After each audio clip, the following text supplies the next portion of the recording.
Wagwan, Mr. Maps. Yo, what it do? What it is? What it is, big man, you're alive and kicking. Yes, sir. Yeah, I'm good. I'm good. I'm good. I'm feeling good. Um, good gym session today. Uh, it's I meant to talk about that. I'll come back to that in just a second. But yeah, we are right. We are right. We are right. Happy to be here. It's good to be here. Yeah, kumnandi ukuba lapha. That's what they say Yeah, emasontweni. exactly. Yeah. Yes. Hallelujah, hallelujah. Holy oxygen. Yeah, a lot to get into this week. So we'll just go straight into intros. Guys, welcome back. It is another episode of 6 Foot Weights, your favorite hour with your favorite cheese boys. My name is Tabo. And my name is Sana. And yeah. We're here to have a good time, not a long time. Asigibeli u-N1 namhlanje. Um, I'm just gonna load up the numbers. I haven't logged into our podcast Locozen just to see how our analytics are going. It's been a okay, it's looking good. It's looking good. Shout out to the people. Shout out to the people. The podcast is growing. Um, how many episodes do we have on this new Adam? Yeah, it's looking good, guys. It's looking good. Um, thirty-eight Is percent it back to the increase. level you want? 38% increase in listeners in the last 28 days. So this is good. Um, although we're down 5% in the last 7 days. So what happened? I don't know. But yeah. No, it's good. It's good. It's good. I'm liking what I'm seeing. The interactions are up. Everything is good. I don't know where to look for those other insights that are specific to platforms. Um, last 12 months. What is this? Anyway, I apologize, guys. I will sit with this and figure out my navigations so that we can get the good information that we want to do. Um, but from what I can see here, there we go. Oh, I know, Mr. Moy, we are cooking. We are cooking, Mr. Moy, we are cooking. Hmm. So from what I can Talk to see me, here, General. 55% of the listeners are on Spotify, which as much as that hurts my soul, it is what it is. 38% on Apple Music. We used to get a lot of listeners on Apple Music, a lot more listeners actually on Apple Music. So I think we need to do a little bit more in terms of pushing the pod. Because Apple Music used to dominate in terms of listener options. And yeah, so it's basically those are the two biggest, and then the rest are the other smaller podcast lokuzenis. 66% of our listeners are on iOS. So yeah, either Apple apps are going down the toilet, or we are still missing some people here. I will analyze the numbers to see what exactly is going on. 96% listen on their phones, which Yeah. makes a lot of sense. Um, South Africa has 20% of our listenership, followed by the UK at 20. So South Africa is 20.9%, UK is 20.8%, Zim is at 16.8%, the US at 9.4%, Australia at 8.8%, Canada 5%, Germany 3.3%, and the UAE at 2.2%. So those are our top countries who are currently downloading the podcast. Yeah, it's looking good. It's looking good, guys. It's looking good. Performance comparison. Oh, we can compare episodes. Never mind. But yeah, all right. Overall, we're doing okay. Um, Not quite back in our prime yet, but it's good. We'll build it back out. We'll do more to push the pod. We'll do some collabs. Me and Senna have slacked this year on collabs. I'd been thinking about Lokuzening, hitting up Tinto, and then Tinto just did an episode with the Twimbos. I'm like, fam, now we have to park that for a couple of weeks Um, but yeah. So we'll get back. We'll do some collabs, and we'll also get some new voices, not the usual guys that you hear on the pod. I think yeah, we need to be a bit more serious, Mr. Moyo. But obviously, you've been extremely busy. I've been extremely busy. So hopefully, well, I guess we'll cross our fingers that the second half of the year um is a little bit more gives us a bit more grace to invest into the pod on all Hmm. fronts, not just the content, but like give it the 5-star treatment that it deserves. Um, we will do our best. Um, Let me take a look here. Oh yes, Mr. Moy, some perspective for you and Mm, perspective for mm. the listeners. We, Perspective. Big as of words. today, Shuru. 2 July, 2 July, Yeah. we are closer, allegedly. I saw this quote. I didn't do the thumbs, but it sounds correct. Hmm. We are closer to 2050 today than we are to 2000. How does that make you feel? 2050, 2050. Then we are to 2000. That is interesting. Yeah, that's a bit of I perspective for haven't y'all. thought about it. Um, I always say I wish I was an adult during the year 2000. I think it would have been so fun. Nah, I like tech too much, bro. Life was boring back What do you then, my mean? guy. Life was boring No, of back course, then. I'm just saying to just be, but I mean it's only boring because I think you think it's boring because we weren't there and we're like, oh my gosh, how would you have survived? How would I have survived without the internet? Yeah. But I'm sure people back then had a good time. And I saw a post which said, imagine being alive the week Michael Jackson dropped Thriller. That must have been a crazy time. Or when Ali went to beat um George Foreman. Mm. Like those are epic things where you're like, it would have been cool to be there. No, That's all. I hear you on that.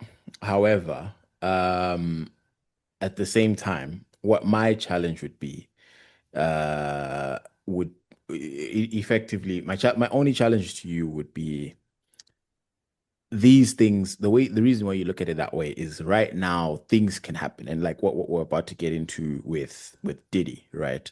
And the verdict. Hmm. It feels huge in every corner of the world, right? Because we all have access to the internet. So it's almost like collectively Hmm. we're together. Like you and I can experience things even though there's a whole ass ocean between me and you, Hmm. right? Whereas in 2000, shit could have been popping off. Like let's say, Amapiano is going down in SA right now. And let's say I'm Yeah. based in the UAE or somewhere else in the world, Yeah. me and you would be having two completely different experiences, right? So if Cubs and Mapoisa fill up FNB Stadium and Senna goes and say, oh, this was amazing, blah blah, you know what I mean? Like all this shit goes down. I can't really relate to it because maybe I get a newspaper article printed about it where I Yeah. am, but it's not going to be the same. You experience it and it's great, but whereas it's not going to be the same for me. But today, because of technology, it is very, very similar. Me and you will experience the same content, the memes, the analysis. You know what I mean? Like all this different stuff. We know I, what's going on in the US because of the internet. I don't think it's all a good thing though. I feel like it's led to an over anxious generation. That's what we are. I think we're exposed to way too much information. I think we over analyze too many things, and I think we also feel too many things because we're reacting to so many things. And I don't think the internet's been all the way like the like so I look at it as, and it's been great and it's been Mm. good that human technologies moved to that space where it can help us get information real quick. Like I'm not saying the internet isn't great, but I am saying that people back then still had a good time, even without the internet, even without technology. I think you could still be happy where you are with what you had, in terms of tech, in terms of what, because that's all you knew, right? It's like if all you knew was ish, girlfriend yami ngiyayifonela nge-landline and that's how we talk. Just because you have a cell phone now, it doesn't mean that you enjoyed the relationship any less back then. 100%. I agree with you on that. What I'm saying is, I was challenging what you said in terms of, the Ali or the Michael Jackson part of it, right? I don't know. Again, I wasn't there. So I'm happy to ask, the old heads out there. Maybe we can text, Phil and Dan and be like, yo, what was it like when, when the rumble in the jungle happened? I mean, like, what were the streets saying? What But did the like, streets say when Bob Marley dropped Exodus? You know what I yeah, you know what I mean? mean? Like like I think I'm very curious to know what was the energy in Zim compared to what was the energy in other parts of the world, right? Did people care? Did You know what? obviously Mali is huge, but like, you know, I'd be Because curious. I have so many moments in history and in particular, not only in history, but history and it's just moments that have happened in the past where I'm like, I wish I was there on that day. It's Mm, obviously not Uti, I wish I could go back in time and live in those ages. You know, it's mm, like I wish I'd been there the moment, Nelson Mandela walked free, or the moment Bob Marley performed at national sports in 1980, mm. or those, I only look at it in that sense. That's why I'm still saying some of those moments, even if you're watching it on TV and a tape from the previous night, I'm sure you still enjoyed it. Okay. I mean, fair, fair. I'll give you that. I'll give you that. But in the interest of time, I will let me take a look here. Whoops. Yeah, in the interest of time, I will what you call it. I'll keep us moving. I'll keep us moving forward. Let me see what he. Oh, yeah, of course, there's nothing to look at. Uh, Mike Brown. That's interesting. Anyway, yeah, obviously had a slightly different plan with regards to the pod and what we would cover today, but the verdict from the most talked about trial in a very, very long time involving Sean Diddy Combs uh, has come, the verdict has landed, rather. Uh, I just want to make sure I have my information correct here. I airdropped myself something and I'm not seeing it. There we go. There we go. So just to make sure everybody's on the same page, he was guilty and not guilty.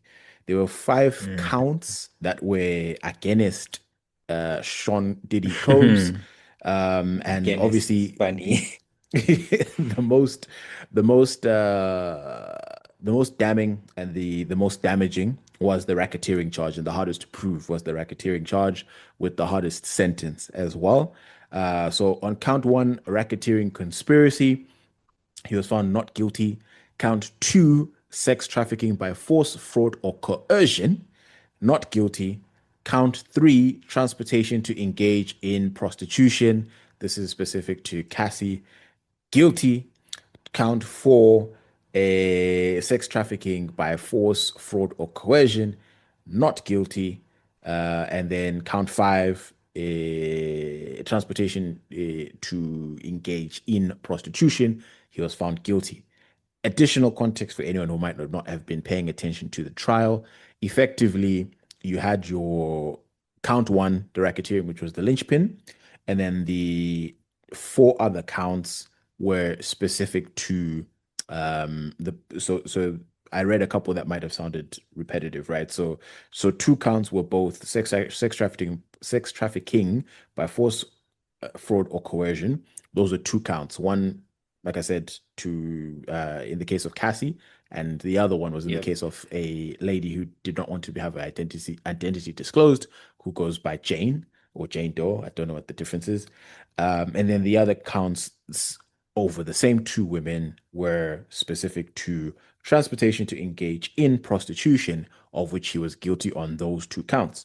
So for those who are a bit slow in mathematics, it was two out of three that he was found guilty on, meaning the prosecution did not have the bestest of days in the courthouse Hmm. over the last 2 months. Um, Yeah. the reaction has been massive from your normal media to social media to, just kind of the people around us discussing, and interested in the case. Um, yeah, so many things with this. I kind of wish we, recorded before the verdict came out because I'm starting to forget a bit of my thoughts. Um, that I was Mm. kind of when information was coming out when they did the closing arguments, I thought what was big Hmm. was the defense, Diddy's defense, did not Yep. bring on any witnesses, neither did they have Diddy testify.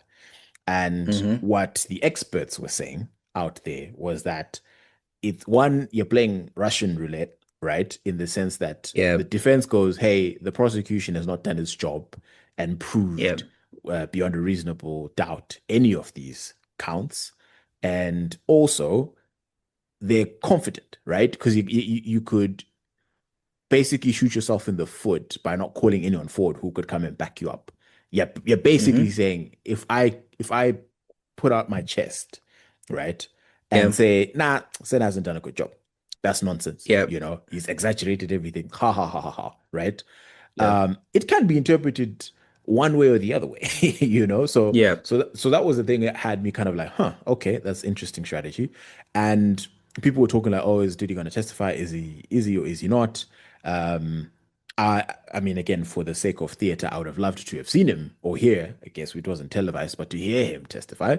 But I understood why, it was more of net negative than it would be a net positive to put Diddy on the Hmm. stand because there's cross-examination, right? Hmm. So that happened, and then the news yesterday was within a couple of hours, the jury on the 4 counts already had verdicts, and I was like, ah. At that Mm. point, I'm like, nah, he's going to jail. Because, like, Yep. but again, that was my perspective. But then now the experts were saying, no, no, no. The defense is happy because usually a fast verdict typically means not guilty. Acquittal.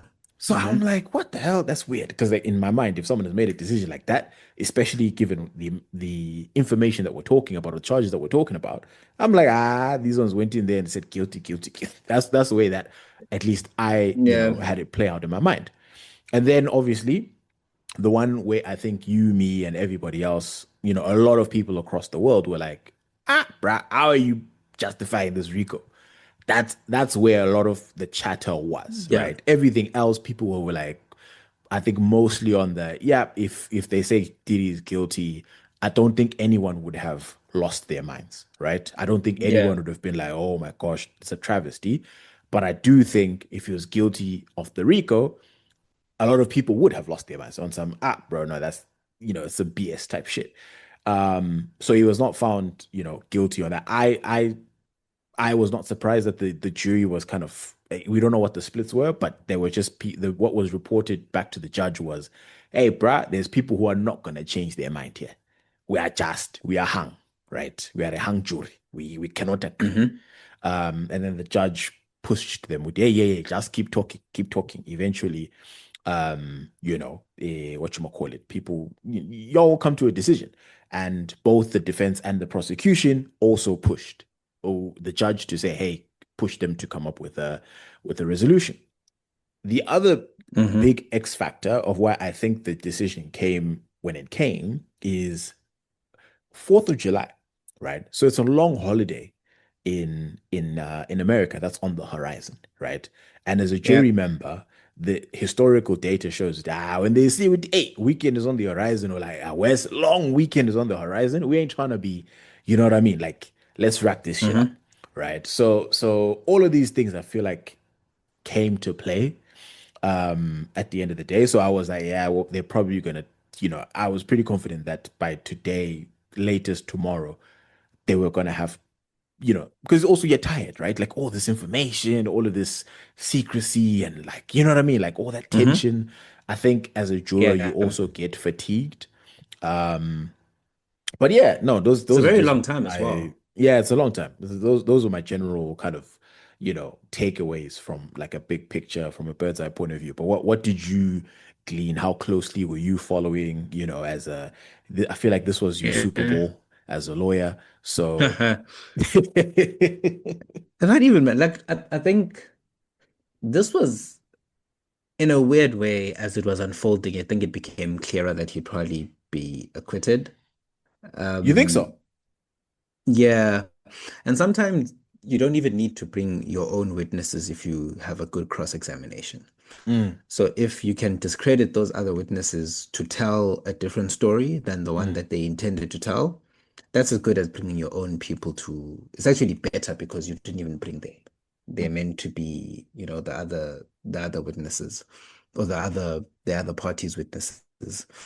The challenge is now you come into a scenario like this, and in cross-examination, people are like, "Oh no, we weren't forced. We actively participated in the Yeah, free coughs." yeah. Like that was the whole thing with the RICO case, because you have to prove that the whole criminal enterprise existed and that he participated in it. And there were all these things that I was reading, just when I was trying to, I think at the beginning of this thing, when we're trying to figure, okay, why have they tried to go the RICO way? Mm, And you're like, this is going to be difficult. yeah. Like, you're not just proving that he assaulted some people, he blew up a car, he's a violent, but you're now trying to prove there's a criminal enterprise and he's the head of it, and there's this and But this. I have a I question often actually. wonder, I do have a question for you. yeah, Why didn't they go with the slam dunk, which is what you call this, domestic violence? I'm not sure Because about you the could there is domestic prison time violence associated aspect with with, that part of it, right? So yeah, like, with the especially the Cassie case, but didn't yeah. him and Cassie reach a settlement? So Ah, this whole case, I don't think Cassie's evidence would have counted towards convicting him, but it would have counted towards speaking more for his character. Like, no, Uti, but there's a they said pattern. something. I don't know. I'll have to go back and check. I heard something along the lines of like Cassie can't sue you, but the state can still be like, hey, we are No, of suing course. you But and if they're bringing a RICO or against charging him, you. then they Mm, now, yeah. So if they bring a RICO against him now, then you need Cassie as a witness to prove that actually this enterprise existed and he was forcing you guys to participate in all of these things, mm, which was separate from the initial assault allegation that she sued him for 2 years ago, yeah. right? So there was that. And if my understanding is correct, for the RICO case, they wanted to prove specifically that no, as part of his criminal enterprise, Cassie was also one of the victims who was made to have sex with people who were sex trafficked in the organization of Bad Boys Incorporated, so they say. So it's all of those things. And I think it just, as I was reading up on it, I'm like, this is quite, it seemed like it's quite difficult to prove.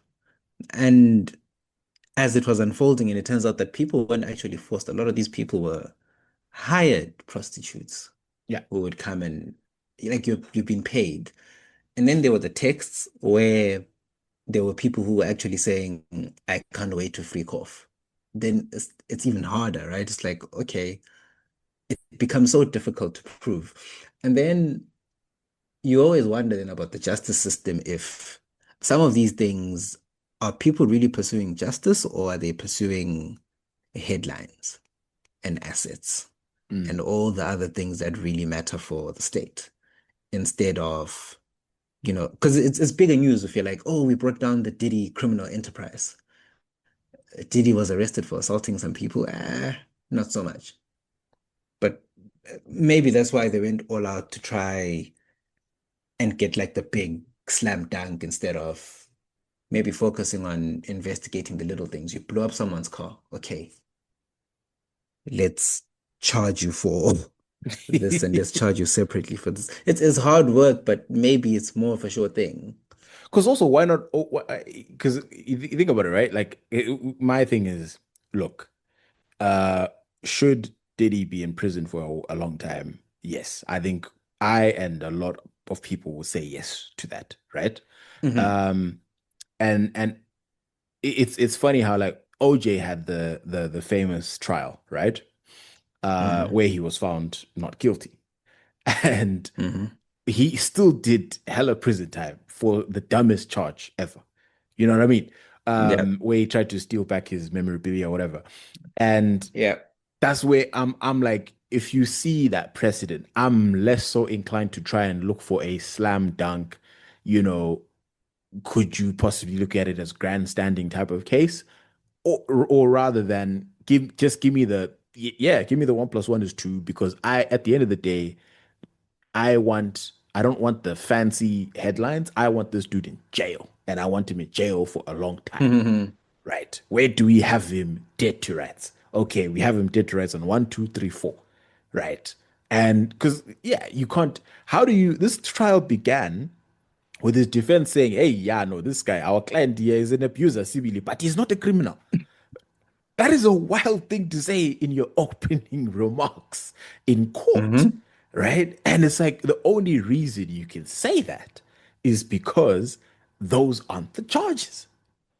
And Yeah. it's like, I don't know, bro. Like that's the to me when you if you start like that, is the hey, bro, listen, my client's a dickhead. I know. He's a horrible human being, right? We're not trying to say he's a angel by any stretch of the imagination, but he's not But a he's not on criminal. trial for he's not in trial for that, right? He's never Yeah. ever going to be on trial. No one's ever going to be on trial for being a bad person. Like even if you walk amongst us, your No, evil but in hearts this and you case, attack he's us, you're a he's an lawyer. abuser. Like it's on tape. You Yeah, know what I that's mean? what I'm Like saying. That you have the guy on film, and you still get non-guilty. That's a madness. I'm you looking know, at the and that's when prosecution like, but ladies. I then bring it back to Iloko Zenin, the justice system in the US. Like Yeah. what are we actually trying to achieve with some of the like as lawyers, like I look at some of the procedural rules we have Mm, that are meant to be part of this idea that we're serving justice and we're giving everyone access to justice. mm. And some of the technicalities people get off on, bro, it's insane. Oscar Yeah. Pistorius killed his girlfriend through a bathroom door. Ugwabuya, and there was a time where the term dolus eventualis dictated South African vocabulary for a month. And it just so happened to be the same time I was doing criminal law in Uh, second year of law school. So when you kill someone, just to explain, Mr. Maps. mm, mm. So if you shoot me and you intend to shoot me, you shoot me straight in the eye, boom, boom. That's Yeah. dolus directus. You wanted to shoot me, you pointed the gun at me, you shot me. It's Uh-huh. direct. You've killed me. It's the highest form of murder. Then there's dolus indirectus. You were trying to shoot Tiang and then you shot me by accident. Okay. So that's second degree You murder. still, hey, look, nah, those are American terms. Also, they confuse me because I'm sometimes not sure what Me, I'm first. also afraid to Google these things because me, I'll be like, look, he was Googling second degree murder. You know, the thing is, I know I'm sure in like people who do crim law proper and like the guys who like work in the field can be able to to sort of I don't know Okay, but show to tell you what those thresholds are. his second degree murder is typically murder with malicious intent, but not premeditated. Okay, so that's indirectus. Sorry, Tina, that's such how I Roman Dutch mdala, so So you said there's what? Romulus directors. So again, Metaras directors. so yo metaras directus. That's the episode title. So there's dolus directus, right? Dolas. Okay. Then there's dolus indirectus. Okay. You meant to kill someone else, you kill me by accident. Okay. And then there's dolus eventualis, which is by your conduct, you could have foreseen that you would have killed me. So you were speeding on the road. You could have foreseen that you would hit someone with your car. Ah. So you eventually look at it. Hmm. Okay. Hmm. Which So is what basically, it Oscar means was like you charged could you could have not with. murdered someone if you made a different Hmm. choice. You had enough time rather to Hmm. change your mind, type shit. You had enough time to change your mind. Okay. Okay. I see. Hmm. And you should have seen Uguti by speeding on this road. you're going to kill someone. Like Yeah, it's a reasonable possibility that if you're speeding in a school area, yeah, there are that you might children, hit a kid. there's crossing, you know what I mean? Yeah. And Oscar got off on a technicality of Uguti. They said he could not have foreseen that it was his girlfriend behind the door. Like that's the justice system that we have. Wait, Kante, what Like does it remind me in the because Oscar situation? What happened? Like what did he he think was behind he the door? he woke up, he thought it was an intruder that had broke into his house and was hiding in his bathroom. And then he just emptied the clip.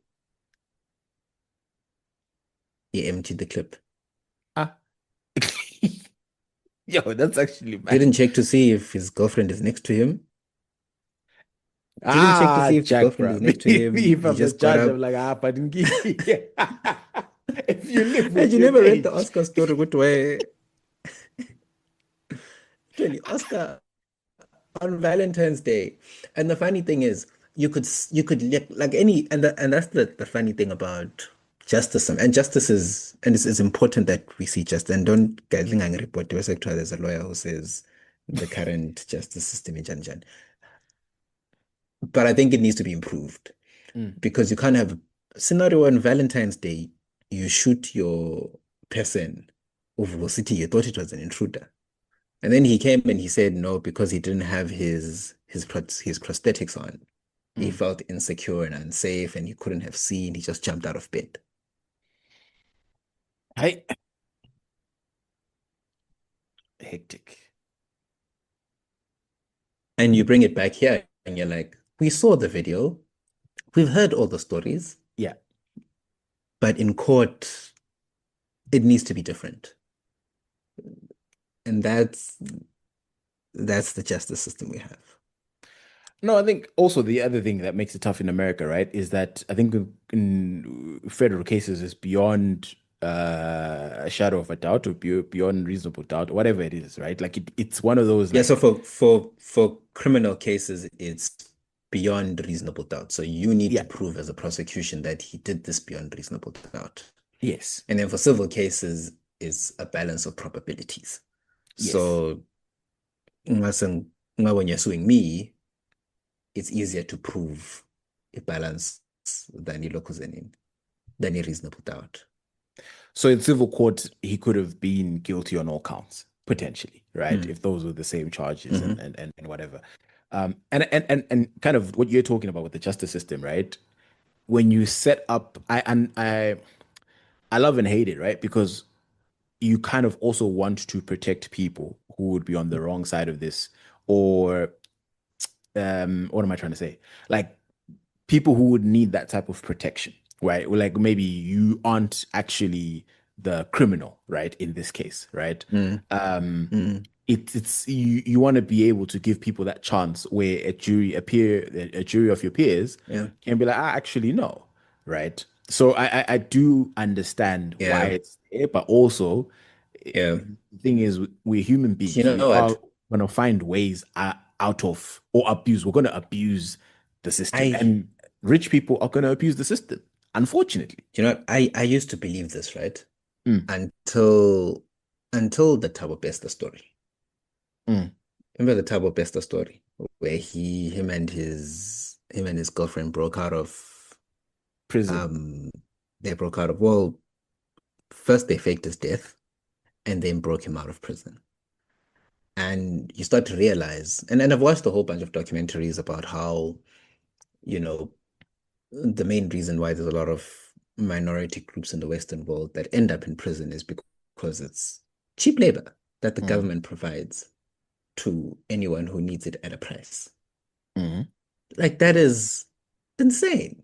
Like they get kickbacks for a lot of prisoners who go out and do work. So sometimes you then realize actually this system is rigged. Even if you True. have those protections for people who maybe need that, like you don't want someone going to jail because of a false accusation or false whatever. I'm not saying the justice system doesn't work all the time, but we need to improve it, my guy, because yeah, yeah, yeah, yeah, yeah. Yeah, I mean, I totally agree with you. I think it's definitely not perfect. But I'd love to hear how people would change, certain things where, you get the right outcomes I've and justice actually is justice, right? I've always Not. been interested as a non-lawyer, but as someone who grew up in Zim and the US. Mm. What do you think of the jury system? I think net positive. I think net Okay. positive. Um, because again, theoretically, it's Mm, a locus of your peers, it's a jury of your peers, right? hmm And it gives you a chance. And I think I would find it very unfair to then mm, put it all on a judge to make a decision because in as much as judges should be professional, right? They yeah. are human beings, right? So I think it's a more fair process to make it 12 human beings who don't know each other and will have different mindsets, right? At the end of the day. Um, I think that's a fair way to look at it. And because if all 12 people who don't know you find you guilty, if it's the right, you know, type of Yeah. jury, I'm assuming everything this is in a perfect society, then yeah, you are hmm guilty, type of thing. Right. But also juries are imperfect. There's a lot of people that have gone, to prison because it was, a black guy who smoked some weed and then the jury is all white and then you know what I mean? Like that kind of shit has also Yeah. happened. So I don't know. I think it's not perfect, but would I rather have a judge? No. Just, you make arguments and the judge goes, actually, Senna made the better argument. Therefore, Senna defending 100% guilty client, his client skates. I feel like, again, a judge is rational enough to do something like that because he'll follow the letter of the law. And if Senna made Yeah. the perfect argument by the letter of the law, it means justice can be circumvented, right? That's where I don't know if there's Yeah. what's a better solution. My question back to you would be, what's a better solution to a jury? I think a jury system works in smaller communities where I think I think in big cities it's very, very flawed because big cities are like big melting pots of many, many different personalities, beliefs, thoughts, which then makes jury selection a political game. And we Mm-hmm. saw it with the OJ thing, right? Like if you ever watch any documentary on the OJ Simpson trial, the biggest fight pre-trial was the number of black or white jurors you could have on the bench. Like once we're not getting to those things, are we really serving justice? How if we're now thinking about, okay, if we have this many women on the bench, then it means that we're more likely to get an outcome in a particular way. But That shouldn't be no, no, no. But you see, I justice think you're looking at the because wrong locus no, in. let me finish. Mm. Okay. Go Okay. ahead, go ahead. No, then I was about to say the one thing that you get from having a judge or judges, and you'll still have those cases of bias, Mm. but at least you've done some sort of training on ethics and bias, and you've really drilled it into these people over a career spanning 40 years. Yes, it's not to say that judges will be perfect, they also won't be perfect. But I think you get a higher net positive by having a bench of judges as opposed to bench of jurors. But I take the point that at the end of the day, um, the bigger challenge then is you need representation. You need everyone to have a voice in how justice is done. It can't just be Harvard law graduates that make decisions on behalf of the people in terms of who's guilty, what's a crime, what's not. So what I was gonna say was I think where you're looking at the jury side of things, I look at the defense and the prosecution. I think that's where it goes wrong, right? Because it's almost turned, especially with the Diddy trial, it's now turned into uh a duel. You know what I mean? Like it's hmm your team versus my team. And we have now, I think both sides have strayed. Obviously, the defense, but whatever. It's no longer about justice anymore. It's Yeah. about the win, right? So now Yeah. we've turned into, oh, because I'd listen to the commentary from, different what you call this sides, right? So from the Mm. media or then our shade room or whatever, and each day you'd watch the reports and the videos, and they'd be like, "Oh yeah, Yeah. today I feel like the defense won, or this I feel like the prosecution won because they said this, Side and note, can I they can I put can I this." say something? Mm, I'm glad you bring this up. It's a recurring observation outside looking in of American society from me. mm, Like that's how I see American everything.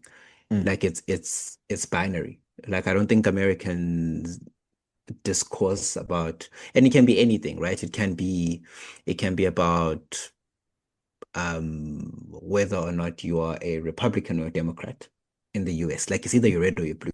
yes, Like I'm like, how many 200 million people in a country and they can only be one 300. of two things? Yeah, 300.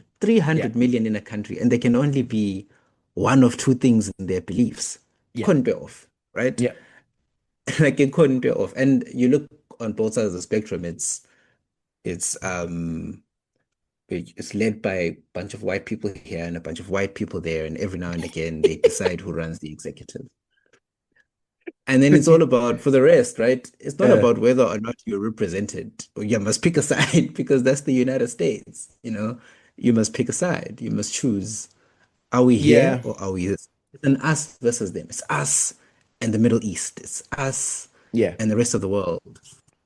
I And mean, everything is always The OJ trial got turned into that, right? Like black versus yeah, white, right? And it was one of those things like I said, each day where it's like, oh, who won?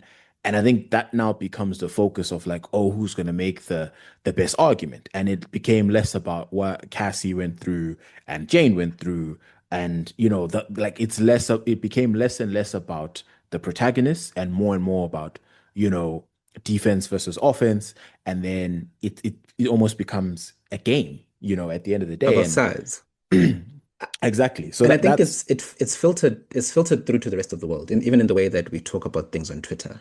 mm, You can't, there's no nuance to everything, to anything, right? It's yeah, always, are you here? Are you there? Are you, because even this discourse following, this verdict,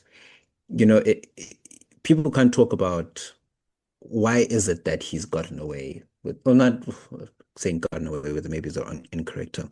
Why is it that he's been found not guilty, right? It's either you must say he should have been guilty or you think he should not be guilty. Like, no, but we must talk about the journey of how we've gotten to here. yeah, And let's learn the lessons of where our system is not perfect and where it needs to be fixed. yeah. I mean, again, also from a prosecution's point of view, I would love to speak with them and be like, Kanti, I just want to understand with the charges. That's where my big sticking point is, right? It's you're charging him with this, and they successfully turned it into a trial where people who had no business sympathizing with Diddy ended up sympathizing with Diddy, right? Mm. Each, like you said, with not a lot of people were surprised with the number of not guilty verdicts, because it's just like by the time you get to the end of the trial, a lot of people are now wondering, Kanti, what are we here for? Like, what is Yeah, he being tried for? Like, like the things that are being pushed. And I think, initially, yeah. like I said, the sensationalization of like the baby oil, freak offs, Right, like that was sex so for 4 days straight. that was Like it's so weird, bro. So that did you also find the reporting of this thing very, very strange? Like I it think was. people use this as an excuse to be perverted. Like I remember Yeah, I'd watch like YouTube videos where I was actually doing a count on the number of times the word freak offs would be mentioned in a bruh. minute. And I played the clip and I'm like to my wife, listen to the number of times this guy's going to say freak off. Hmm. And I think in a minute he must have said it about 15 times, just going, yeah, and the court said about this, about the free coughs, and then Cassie said this, and then this, and the free cough, and the free cough, and the baby oil. Bro, I Like, dude, even like, knew we're the still, brand. The it's brand 4 was p.m. Astroglide. Astroglide and Zagengiboni, but the number of times I heard Astroglide, I was like, yo, guys, I, I, I, I don't know. Again, from the outside looking in, we were not in the courtrooms. It's just everything that was coming out of the courtrooms in terms of news was was so sensationalized. Where I'm like, is this the prosecution sensationalizing, or is it the media just doing whatever the media needs to do to get clicks for us to click on their videos on YouTube and whatever? That is unclear to me, at the end of the day. Mm, But what I know is if I'm a juror, at least just going off of the information that was coming out of the courtroom, right? And a lot of these guys, because it wasn't televised, we're trying to go word for word. This is exactly what was said. This is what the mood. This is what Diddy turned and did, and he looked and this and that. So I do think we got some relatively true information in terms of each day what was coming out, but it did get a little bit convoluted. And I think if you're a juror, yeah, if the juror is the average human being, right? I think, and you can tell me if I'm wrong, the strategy should be let's keep this as simple and straightforward as possible and get the win, get the dub, right? Because once we start doing isn't as complicated and all these, lawyers, current lawyers, ex-lawyers, ex-prosecutors, ex-bani bani, which were all over CNN, ABC, Fox News, all of them, the left and the right-wing media, all of them kept on repeating one thing. And that's why I knew it's peak. When over the last week or two, all of them are like, hey, why did they pick Rico? Rico is so difficult to charge. Lawyers don't even know how to, explain Rico to lawyers. No, no, no, no. And I was like, yeah. So like with all of that commentary going on, I'm just sitting there like, la. And then obviously people had their own opinion. I thought personally the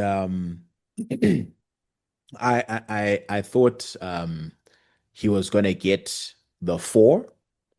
I was very, very confident he wasn't getting Rico, but I thought he was gonna get guilty on the four because at least from the testimony that I heard and I read, the coercion is there, right? I don't know about fraud. I don't remember anything about the fraud part of it. But the coercion is there, and then what's the other one? It's fraud, coercion, and something else. Let me quickly look at it. Uh Yes, force, fraud, and coercion. The force was there and the coercion was there, at least from what I saw and heard, right? So I thought those counts were going to be guilty. I'm surprised as to why that was not guilty because there's the whole thing about where he told Cassie, or either the Jane, you're not getting your rent if you don't participate in a freak off, right? mm, So like certain things where I'm just like, okay, yeah, this is 100% coercion. But then also another thing that was explained was the consent was a very, very big talking point in the whole trial because a lot of people do not we're not all on the same page as to what consent means, which 100% that is true, right? We all have different ideas in our minds of what consent means. And that could have been a big thing in terms of maybe that ended up being not guilty. And then also there were the instances of like there was the early in the trial when Cassie was speaking or mm-hmm. testifying where she talked about or the defense talked about how they showed evidence and text of her planning freak offs, right? And being like, hey, Yeah. Joel's Bunny Bunny, I want to do this. And Diddy going, nah, nah, nah, bro, chill, chill, chill, chill, chill. And all these different so obviously you paint that picture and the jury thinks, okay, so there was some level of we're in this together type of thing, right? There is some level of he's not just this monster who's forcing everybody to do it, but for us, the younger generation, I think we're more in tune with understanding that, hey, people can be groomed and you Mm-hmm. fall in love with what your abuser does, you fall in love with your abuser, and now you Yep. also want to do the stuff. We can have a Mm-hmm. conversation about that where we can understand how it gets to that point. But Yep. if the jury is mostly, from what I understand, 40, 50 years old, that's a different generation, right? So Yeah. how do they view consent and these things? So if they see messages of Cassie going, this one was saying good tea, this is maybe for them, they go, yeah, no, she consented. Like You in each actually case, go ahead. you're very right because now how many stories do we hear about Antus Banvani who says to abantwana, Oh, vele 100%. vele why vele senzani if umntwana abantu gets, Yeah. assaulted by someone. Yeah. Yeah. So if those attitudes exist maybe in someone who's a member of the jury, it's not to say that it's a bad thing, but someone might see those texts and be like, angithi ngilawe, that's what you wanted, Yeah. that kind Exactly. of thing. And then Exactly. it's so, yeah, man, it's so difficult. It's so difficult. Yeah, it's a sticky one. I was so the jury was actually apparently eight males, four women, which I found to be interesting. Um, but I think the age factor was a much bigger factor at the end of the day Don't than you think if there were more the women on gender the one. jury, you wouldn't have been acquitted? Ironically, no, I think it might have been a clean sweep because also You think Pilla, so? right, who are the biggest gatekeepers of patriarchy, my guy? Of course, but I think there's a part of me that thinks women also cape for women more than men do, at Bruh, least. that older generation, I don't know, bruh. I don't know. Like it's look, if it was a trial with people in their 20s and early 30s, yeah, millennials going down. It was late for that. 100%. It was late for it. I think it was there was he would have just slapped the handcuffs on himself, right? Because I think we see things a lot differently than the older generation. And like I Hmm. said, once it was a consent game, that older generation interprets consent as a different thing. Like you said, if you go and you get combs by some random guy, your queen is gonna be or something. Kanti vele andikutshelile, why Hmm. awuhambisa ugijima nabafana, blah, blah, blah, blah. You know what I mean? Like those are the Yeah. raps that you're looking at the end of the day. So it Yeah. is tricky when it's it is a jury of your peers, right? To Hmm. be fair. Trials that have captured the nation's attention, the O.J. Simpson trial in particular. I know you were writing for the LA Times Mhm. back during that trial. The cases could not be more different, but when it comes to the public, sort of the zeitgeist, what similarities do you see? There's absolutely the similarity of race being a big part of that. I think it's fair to say that I don't think Sean Diddy Combs enjoyed the same support among the black community that O.J. Simpson did at the time, but in both cases they involved allegations of domestic violence, but also I think both men became surrogates for what could happen in the criminal justice system when you have a black man in particular who's able to, in a way, level the playing field because they could afford really good attorneys, they could afford to have the best representation. And so that factors into it. Not only were they both black celebrities, but when it comes to having black men accused of crimes in this country, a lot of times there's this feeling of, finally you have someone who's able to get the type of defense that is available to a non-person of color. And so that's always a part of the conversation. And I've written about this before when it's come to the R. Kellys of the world, the Bill Cosbys of the world, the Michael Jacksons of the world, the O.J. Simpsons, and now the Sean Diddy Combs. They become representative of what can happen in the justice system and the judicial system for someone who can afford to have the very best representation. But And you also heard the other thing I feel like I don't know if this had any sway on this, but as I understand it, Hmm. the prosecution was a team of all white women, and I feel like Hmm.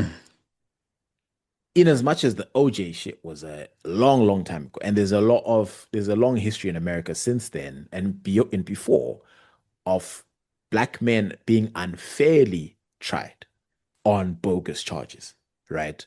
Yep. And I think aesthetically it looks bad or it looks sus to have a team of all white women in, especially given the nature of what we're discussing.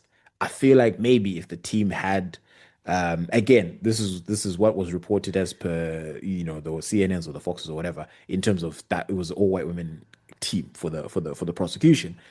Have at least like have a black woman in there or have a black guy in there. You know what I mean? Have someone else where it's you don't even if you're on the jury, your mind doesn't even think to say, right, like it's the optics of this look Or funny to someone me. who just You know? or someone who just knows Diddy and black culture and Yeah, because some of these things are very important, yeah. like that context is, to understand, okay, he's a rapper. Why is he such a powerful rapper? No, he's and all of that paints a story. You're not hearing, not saying that these ladies would have been hearing it for the first time, but there are just some things which we understand better, as I want to say as black people, but yeah, as black people. I think it's easier to pitch it, right? It's easier to digest at the end of the day. You Usana could know a better way to put it across to make sure, right? I understand what Senna means, right? Because like my wife and I would Mm, have these conversations whenever, like if me and her don't see eye to eye on a particular topic, right? If we're like arguing back and forth about something, mhm, or how to go about something, right?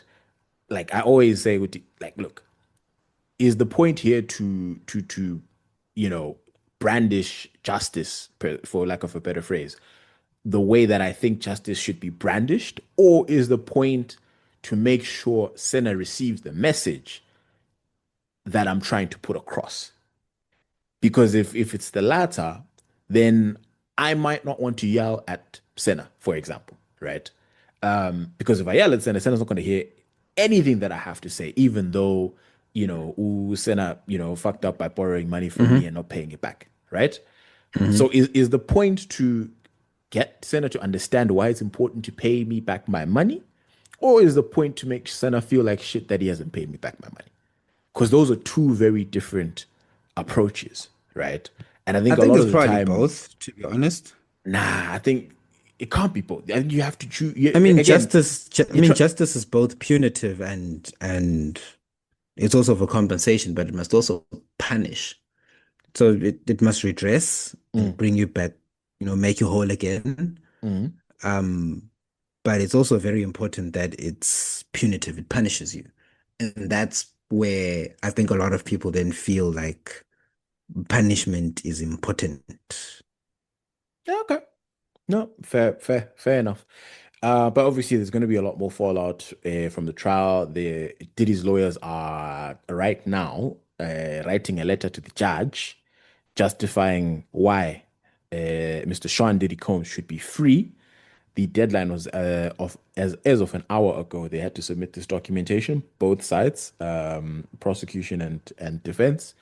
Prosecution saying why Diddy still a danger to the community, and why he should not be let out on bail until sentencing, which happens, I think, in a couple of weeks or months. And then the defense obviously saying, hey, he's been acquitted of the charges that have to do with violence. So there's really no reason why he should be in jail serving time Yep. during this period. So anyway, the judge Yep. said by 1 o'clock, please submit your arguments. So I think sometime, probably by the time we wake up tomorrow, we will know if Diddy has walked out a free man or he's going to, serve more time in jail. I don't know. Do you think, real quick, do you think he should have the opportunity to be granted bail as per what has happened today? Hmm. Okay. I feel Wait, sorry, I lost you. Sorry, I no. lost you at the end. Lost you at the So end. I was saying, do you think Diddy should be let out on bail to as he waits for sentencing, given the verdict at the moment? There's my personal opinions is what I think legally should happen. I think if he's being acquitted of the violent crimes, that's challenging. On what basis are you now keeping him? Um, That is where my but mind is. because he was charged and it's still in part of the process, technically he has to stay until he's sentenced because you still don't know what the judge decides, right? The judge will decide, yeah, actually, at the end of my deliberations, having looked at the transcript, you're still a threat to society and you're running a prostitution ring. I think you should be held in custody for however long. But I was talking to my wife earlier and we're like, hey, this is how he gets there. And then they're like, the entire sentence is suspended. He won't even see 12 months. Yeah, a lot of people are fearful of that. I look, if it's going to be a case of what you and your wife spoke about, of they're going to say time served, then nah, bruh, it's whatever. Keep him in jail. He's just going to be there for a few more months. Might as well keep him in there. And it looks like he cooperated with them last year. It's just that with people like Diddy, they're always a flight risk, so you never really know what's going to happen after this, you know? Yeah, yeah, yeah. This is how he disappears, and then we're like, Diddy Jan. I mean, look, I sincerely doubt. I don't think he'd disappear. Like, also, he's got apparently 60 plus civil cases that he needs to fight, right? So it's long for the next turn. It's so for anyone who really wants to see this guy rot and be miserable for the rest of his life, trust me, you have 60 plus more opportunities, you know, to see him be miserable. Yeah. But yeah, I hope, Cassie and the other lady do feel a little bit of reprieve and like justice, right? Because like again, they did go through it. Like big picture, um, I hope they've gotten a little bit back, a piece of their souls back to just be like, look, at least he was guilty on this. At least the world knows, all this kind of stuff, at the end of the day. It was one of those, if you were in Hollywood, you knew, but like the general public kind of didn't really know. It was just whispers of stuff. So hopefully this was a little bit of just healing on their part as well. Um, but yeah, hey, izinto zama-celebrity kuyahlupha lokho. Hey, Um, ziyahlupha izinto lezi, bro. Like, yeah. yeah, I remember when we did that thing with King Kandoro, and he kept saying, oh, was it Dan who kept saying, guys, we don't know these people. Yes, it was when we did it with the two broke Timbos. Mm, And Dan kept saying, guys, we don't know these people personally. Like, it's a different world yeah, it is. that they live in. However we understand life. I think that level of attention, that level of fame and power, I don't think it's something we can understand or comprehend. It's like whenever you talk to me about, yes, oh no, being a dad is all this, this, this. I'm like, yeah, I don't have it yet. Yeah. I think it's the same with fame and money, bro. Like we don't have it yet, so we can't, we don't understand ukuthi kusuka kuthini ekhanda. Yeah, I think I like how you phrased it. You said yet, not we don't have it. We will never. You know what I mean? It's yet. So I Hey, like yeah, that. you must I like that. you must speak it into the Yeah, universe. yeah. No. We're coming to collect our checks. But I think it is, and I promise, guys, we're done. It's been an hour on this, but I think I'm very curious as to why, similar to like that whole the mysterious Epstein list, the attendees of these freak offs, it's like you know what I mean? It was too Diddy centric for me to believe the number of parties that he hosted, the people that he was connected to. Like, it, I know for a And fact the he is not the only mogul to abuse his power. This is not something that he generate. It's not. This is not Diddy's IP. The freak offs are not his IP, right? I, I don't I think so. sometimes, do you know what I sometimes think, right?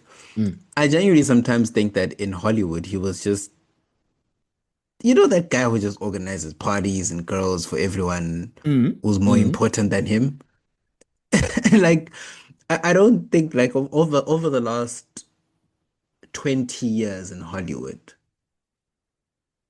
has Diddy really been like that guy as he was in the 90s and the super I think early so. 2000s? I don't think so. No. As a No, but I businessman, think I yes. think As a yeah, businessman, I I think think so. Not maybe not as a 100%. But I celeb, but think as a businessman, yes.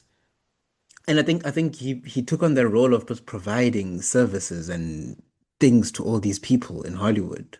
My thing To I is, think why people more why why powerful is than the him. government not naming the people? That's where I'm like, hey, Because I think they're more powerful than him. So I'm not Yiko saying bit. Ngutiana he's not successful as a businessman, but I think maybe in the context of real power, he was that nigga you call when you got parties going on and you need to So you're do saying something he was discreet an ice and boy.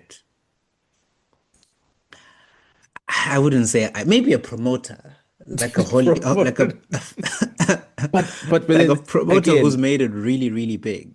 why, which is, if that's what you're saying, and I somewhat agree with you, then I am concerned as to why the government is not turning up the pressure on these other people. Because initially, when all of this started, when they did the raid, they were talking about, they found the baby oil, all this other shit was going on. Like, yeah, yeah, Sisimbambile, and we're going to expose the other people. And people were scared. People were shit scared in Hollywood, right? Because Guatula very, they, very fast. they were told, "Uti, hey, names are coming out." And no names came out. And that's where I think also in terms of public sentiment, where people go, look, maybe there is a RICO here, right? Genuinely, maybe there is a RICO. But if you're not going to have co-conspirators and other people who are pushing this and, making funds available, closing deals with Diddy to be like, right, you've closed this deal, party's going to be at this mansion and, Buenos Aires type of Hmm. thing. You know what I mean? Like Hmm. they genuine, it could be there. It really could be there, right? If we're going into conspiracy theory mode, but you need to drop some names, right? Like there needs to be other people for, especially if you're talking like having a jury, like they need to be able to picture this themselves with that. Yeah, you know what? If you give me 5 billionaires, I believe you. Get that there. We can see, okay, sure, right? This is a case that's well made. But then if we're just going to try and hang up the promoter, to use your words, it's very Yeah. difficult to me to be like, yes, you're the promoter, and yes, you're rich. However, you're the promoter. But it's like when the We're the promoter VIPs. pisses someone off, right? And they must teach you a lesson. But in teaching you that lesson, there's other more powerful people that get implicated. And then, like, I don't know, man. Maybe I'm being So a are conspiracy we pursuing theorist, justice, Mr. Moy? That's the thing. Like, at the end of the day, are we still actually pursuing justice? Does but that that's matter in the big but that's picture? what we were saying. But that's what we were saying in the beginning of this chat that I think we need to have a look at how we're doing this justice thing. Mm, Like mm, if out of that the prosecutors in charge of this case were like, okay, the first thing we want to think about is to prove that he's in charge of a criminal enterprise. mm. Dara, that's like that is ambitious. And And I especially had if to he's the even enterprise. When people go, where's the enterprise? Like it's him. Chama. It's like, it's like, yo, we were with you. what are you And saying? what are you saying, dog? Like, it's like, no, bro. Like, you can't steal defeat from Because the jaws of victory, dog. Like, you know when what I this mean? guy got Like bungered by the cops, even people were like, it's late. The like you general had, sentiment was that, it's late. Then the do charges you know came out. It's how like, I had to read up on what a RICO is when they charged him with it, right? Because I'd always heard the term RICO cases. RICO is RICO. Ah, okay, okay. RICO, I can see it's right there with our racketeering. It's always in the same context. But I often feel like they're very sometimes American specific terms mm. to an extent. Because you hear it in series and Power, and you're like, they're building a RICO, and you're like, oh, okay, shooting cool. And then you see it in real life. Now you must start actually, okay, so what is this? What does this actually mean based on what I've seen of the internet about Diddy? Cause And you're didn't like, ah, they do that on Power? Like when they tried to try either Tommy. Yeah, they were trying to catch Tommy, and the government had always been trying and to catch Tommy Ghost, and like they were saying Ghost yeah, was the front man. So in this case, Diddy mhm, was Ghost, right? Is what they were trying to yeah, prove. Um, basically. but in at least in Power, it was like, no, no, no, there's other gents. They just didn't know it was Tommy and whoever. But they're like, no, Hmm. there's an organization. Ghost is the mastermind behind this, but there's a, you know what I Hmm. mean? So like you watch Power, you're like, Yep. yeah, cool, I get it. I for more in its most basic form, I get the Rico, right? Hmm. So now you get people who've seen Power, you put them in a courtroom, and you're like, yeah, Power except Ghost is the only one. Then it's like, mm, you need to explain it to me a little bit better, right? Better. I think, yeah, if it's a anyway, And we have a, and a that's where my mutual. thing with the that's where my Yeah, thing go with the ahead. jury so that's where my thing with the jury system then it's like do the people who and I understand like I'm not saying Uti not and well, we all have different things that we are good at. Mm. I'm not good at tax. I don't like tax. I don't like tax law. So when it comes to tax matters, I will defer to people who know better than me. Same thing with insolvency, same thing with data protection, right? I Mm. know IP, I know contracts. Now, if I had to sit in a jury and then have to decide if someone is guilty of a RICO, Lord knows, do I even know with Nkalapi Mina myself in terms of understanding this concept? As a fire marshal, I've just been called to jury duty. Or maybe for jury duty, they'll bring in accountants and people Mm. in that field. And I see how they do it. No, anyone. Like just I want to be like it's Zonke your bonke. PS. Yes, it's your like it could be a NES, you know. That could never work in Africa, bro. I Africa, Christopher, we we need to move on. We need to move on. We need to okay, move yes, on. sorry. Let's leave Diddy alone. I'm sure there'll be other shit that comes out next week. Obviously, we're gonna know Yeah. if he gets bail, not bail, if he's I don't obviously won't know the sentence, but yeah, we definitely will not spend this much time talking about the man. Y'all are just unlucky that we recorded on the day that this shit came out. So it is what it is. Um Mhm. let's see. What do we have here? Oh yes, some follow up from last week. Had a few listeners who hit me up, and told us about their mixes. In terms of, we asked, what are your weird liquor mixes? Got some very disturbing text messages, um, and what was my cousin came back with some. Oh yes, I remember what he mixed. He mixed. Oh no, I don't. Amarula and ice cream. Mhm. Yeah. So he Mhm. sent me a picture of the ice cream tin, and he sent me a That picture thing of is the powerful. amarula. So that was one hell of a milkshake. I kind of understand that one, but I'm pretty sure he was in the shanks after a couple of hours.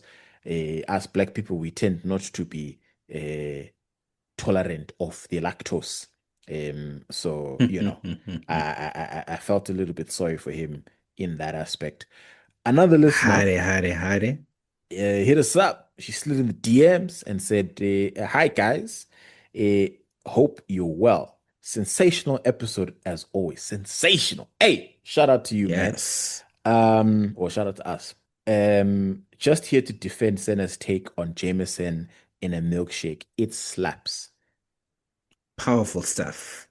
Ay, Nizofa, guys. Yes, Yes. Nizofa, please. Um, and then I was also instructed by another listener of the podcast, who is familiar with the story that I told last week, Mm. in Mabubweni, that they are not the only ones who were seeing stars due to Russian bear.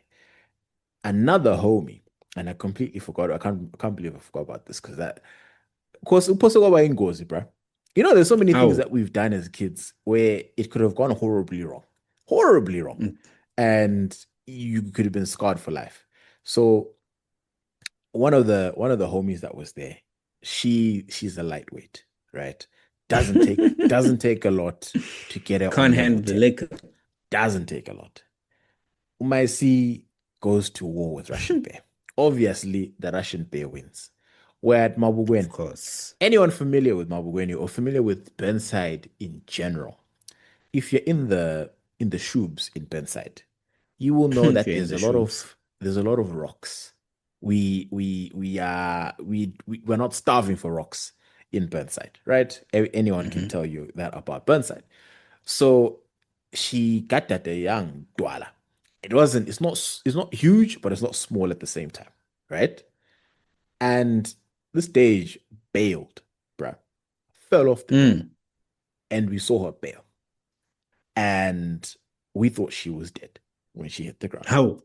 Yeah, Like for real? for real, for real. Like, because she fell off, is it? Like, bro, if you fall, like, because also there's rocks where you're At all. falling, right? And obviously you're drunk, so you're not gonna brace properly. Like, there's so many things that could have. So, As genuinely our parents' speaking, prayers really, really needed to be stronger because no, no, no, they're wow. strong, strong pairs. That's why we were in church they didn't kuta church the rents because they knew light is here. Taba cool.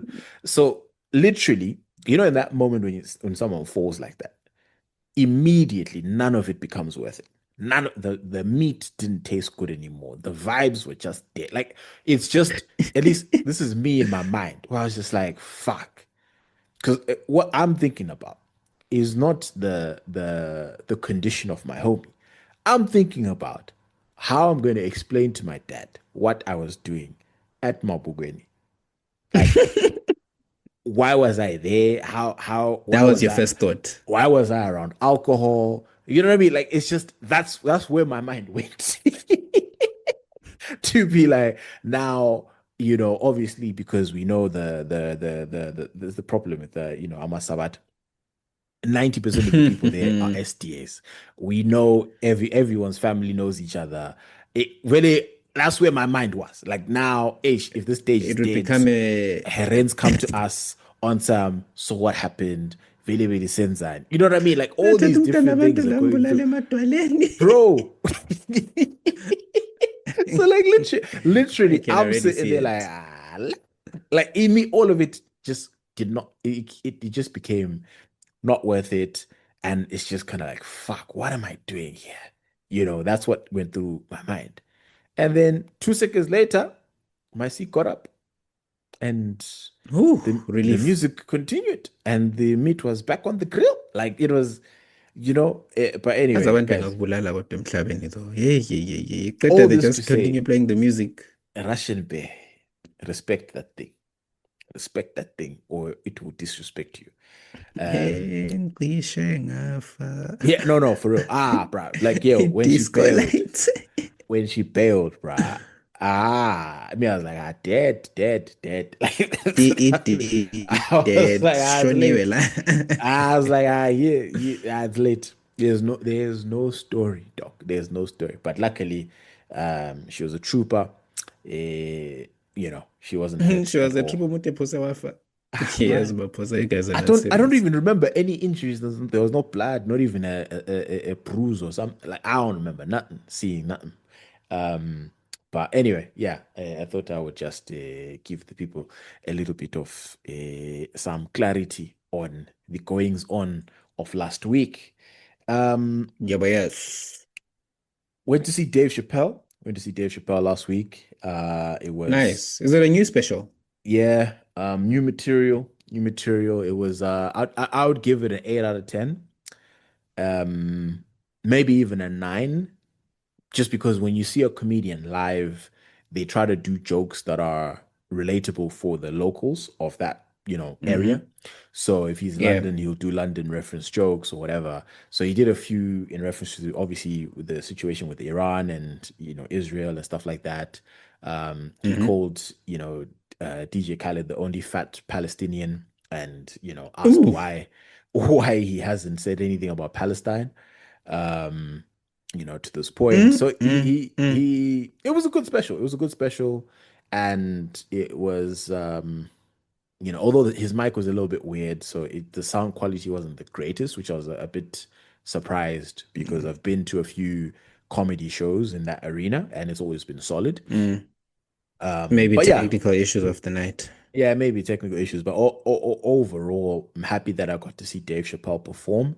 Bill Burr is coming in about 2 weeks, so I'm trying to see if we can finesse some tickets to go see Bill Burr.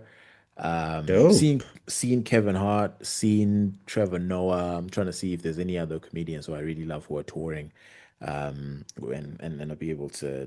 We were supposed to see Mo Gilligan, but then we had the floods last year, or was it the year before? I think it was last year. The super flood that hit Dubai, so we didn't end up going to see Mo Gilligan. But yeah, overall, it was a good experience, and we also then went the next day to see F1. Did you see the F1 movie? No, I have not. I have not. Do you plan to see it? I need to catch. Yeah, I do. I do. I want to see it. I want to see Final Destination. There's a couple of things I haven't watched, Oh yeah, so which Final I'd like to Destination. see when I get a bit of time. Final Destination was good. It wasn't Mm, great, but it was good for what you want, which is spectacular deaths. They mm, did really really well with the tension. So I was like, all right, cool, Mm. cool, cool. All right, the tension was good, and the deaths were like, Mm. okay, this is solid. So I was happy with Final Destination. F1, I gave it a 9 out of 10. However, I will say, if you're a Formula One fan who knows the rules, I think it might end up being a 7 to an 8 out of 10 for you, just because there were a few moments that took me out of the movie. I was like, that's not allowed. Like, nah, Because you watch this every weekend, you're like, ah, yeah, yeah, yeah, yeah, exactly. I'm yeah. like, no, the FIA ain't letting this shit fly. So I was like, check. There's no Like way. someone would be on radio right now. Yeah, yeah. And I was like, check. Cap. But other than that, overall, predictable movie, right? So again, if you've Yeah, seen a lot of different movies that have, happy endings, right? It's you can piece together certain things about the movie relatively quickly. So I was a bit disappointed that the script wasn't a bit more complex. However, Brad Pitt kills it. Idris, is it? Yeah, Damson Idris, he kills it. And I forget what his name. What's this Latin guy's name? He's literally. Oh man, I'm gonna have to look it up then. Because he absolutely killed it. F1 cast. Yes, Javier Bardem. Javier Bardem, hmm absolutely. To me, I think he was the standout because I 110% bought his role. He was like the CEO of one of the teams, right? I believed fully that he was a CEO of the team. The way he delivered his lines, the way he acted, like it was, yep, I believe you. 110%. Other people was like, right? But him, I was like, no, fam, I believe you. Incredible performance. So overall, I think, yeah, if you can watch F1, it's a solid movie. It's a good time out. It's a bit long, but 2.5 hours. I enjoyed it. Like again, like the racing scenes, like watching the car and the cut scenes, fantastic. Watch that shit in IMAX. You will have yourself the time of your life. We tried the premium. Do they do premium theaters in South Africa? Like the whole like business class type seats with the couches, Yeah, free recline, whatever. I'm not yeah, mad at they've it, got bro. those in some I'm not theater. mad at it. I don't know. Like I'm not there for a long time. So, like if I wanted to go sit in the couch and watch it at home. Like No, but Chief, you know mean, what? We tried it, and my wife has said, I'm never watching another movie another way. And I'm like, really. but Chief, because that shit here costs about 800 Rand a seat. So That is I'm a lot of like, money. but Chief, That's a time shit this ton of this money. it's a span of sheets. That's a lot of sheets, It's bro. a span of so like I'm just like I don't know if I'm gonna take you to the movies then if we're looking at a tab before food we're already at almost 2 G's, but It's I will it's it's say actually such a comfortable. It is nice. contrasting. Yeah, go ahead. It's actually such a contrasting experience to. So there's this theater in Cape Town CBT called the Labia. So it's a Mhm. very old, Do you say the labia? old. Yeah. It's called the labia. That's For some, wild. please grow up. No, no, but that's yo, come on, bro. Like, imagine if I'm like, yeah, there's this place in Dubai. There's this cinema in Dubai called the Foreskin. Like, as a bit, like, yo, I'm allowed to raise an eyebrow. Like, what's going on? Yeah. The Anyway. funny thing is, you drive past it all the time. Mm. Because it's on thingy. It's opposite the Capitol on Orange. How? But yeah, they show like normal movies, except that it's an old thingy. It's an old theater. It's an old theater or old cinema. I think it dates Mhm. back to the 1940s. The chairs aren't really comfortable, but the vibe is nice because you get there, they give you alcohol. Yeah, the chairs are a bit, yeah, but then it's not as restricted and they don't charge you for popcorn at the same rate as our Sterkinako who are trying to meta you. Like there, bro, you get there, like, oh, you can have a glass of wine. They're like, oh, okay, sure, cool, here you go. at the normal price, Yeah. not lentele that we go through. Um, but yeah, there's that. So I'm just thinking about how that experience differs so much from when we go to New Metro. So New Metro is at Canal Walk. So that's like a theater. There's a VIP Mm, section and Nani, and you're paying extra, and they've got the real mm, seats. So I remember last year, and my wife took me to watch Bad Boys in the ultra realistic cinema. I mm. will lay where you are sitting, and then it throws you with the violence. Oh, the 5D item. Yeah, that item. Oh, Yes, dope. yes. That was interesting as well. I don't know if It's it's 5D or 4D, but yeah, no, no. I've never tried that one. they I call should. it extreme. These cinemas.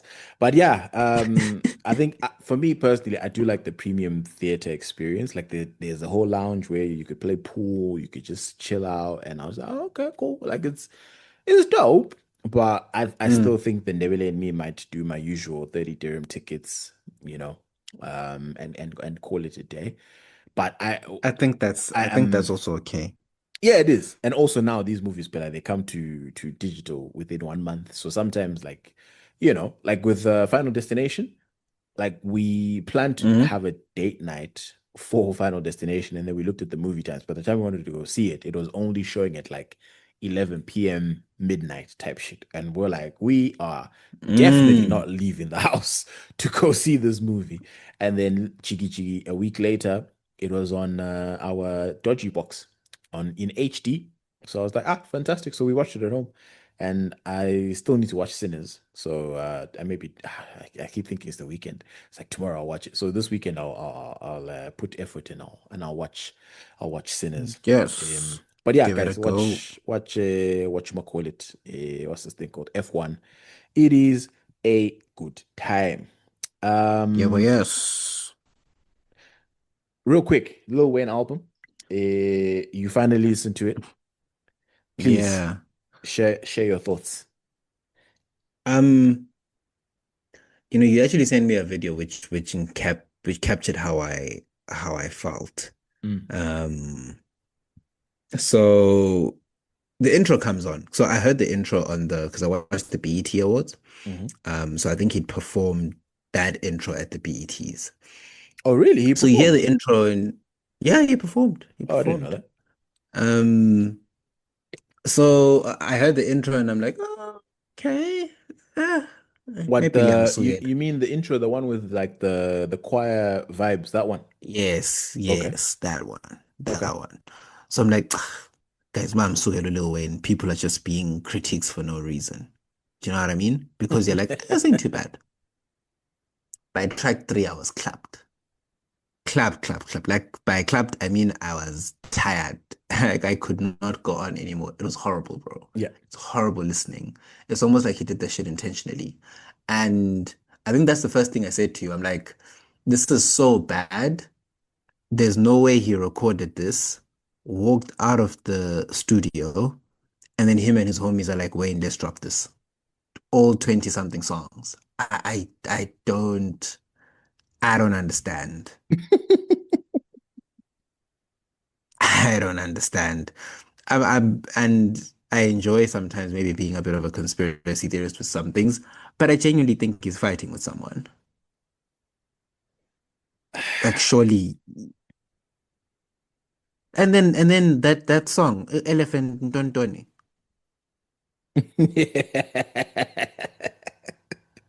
Yeah, what is it? Penis to an elephant? Peanuts to an Elephant. Yeah.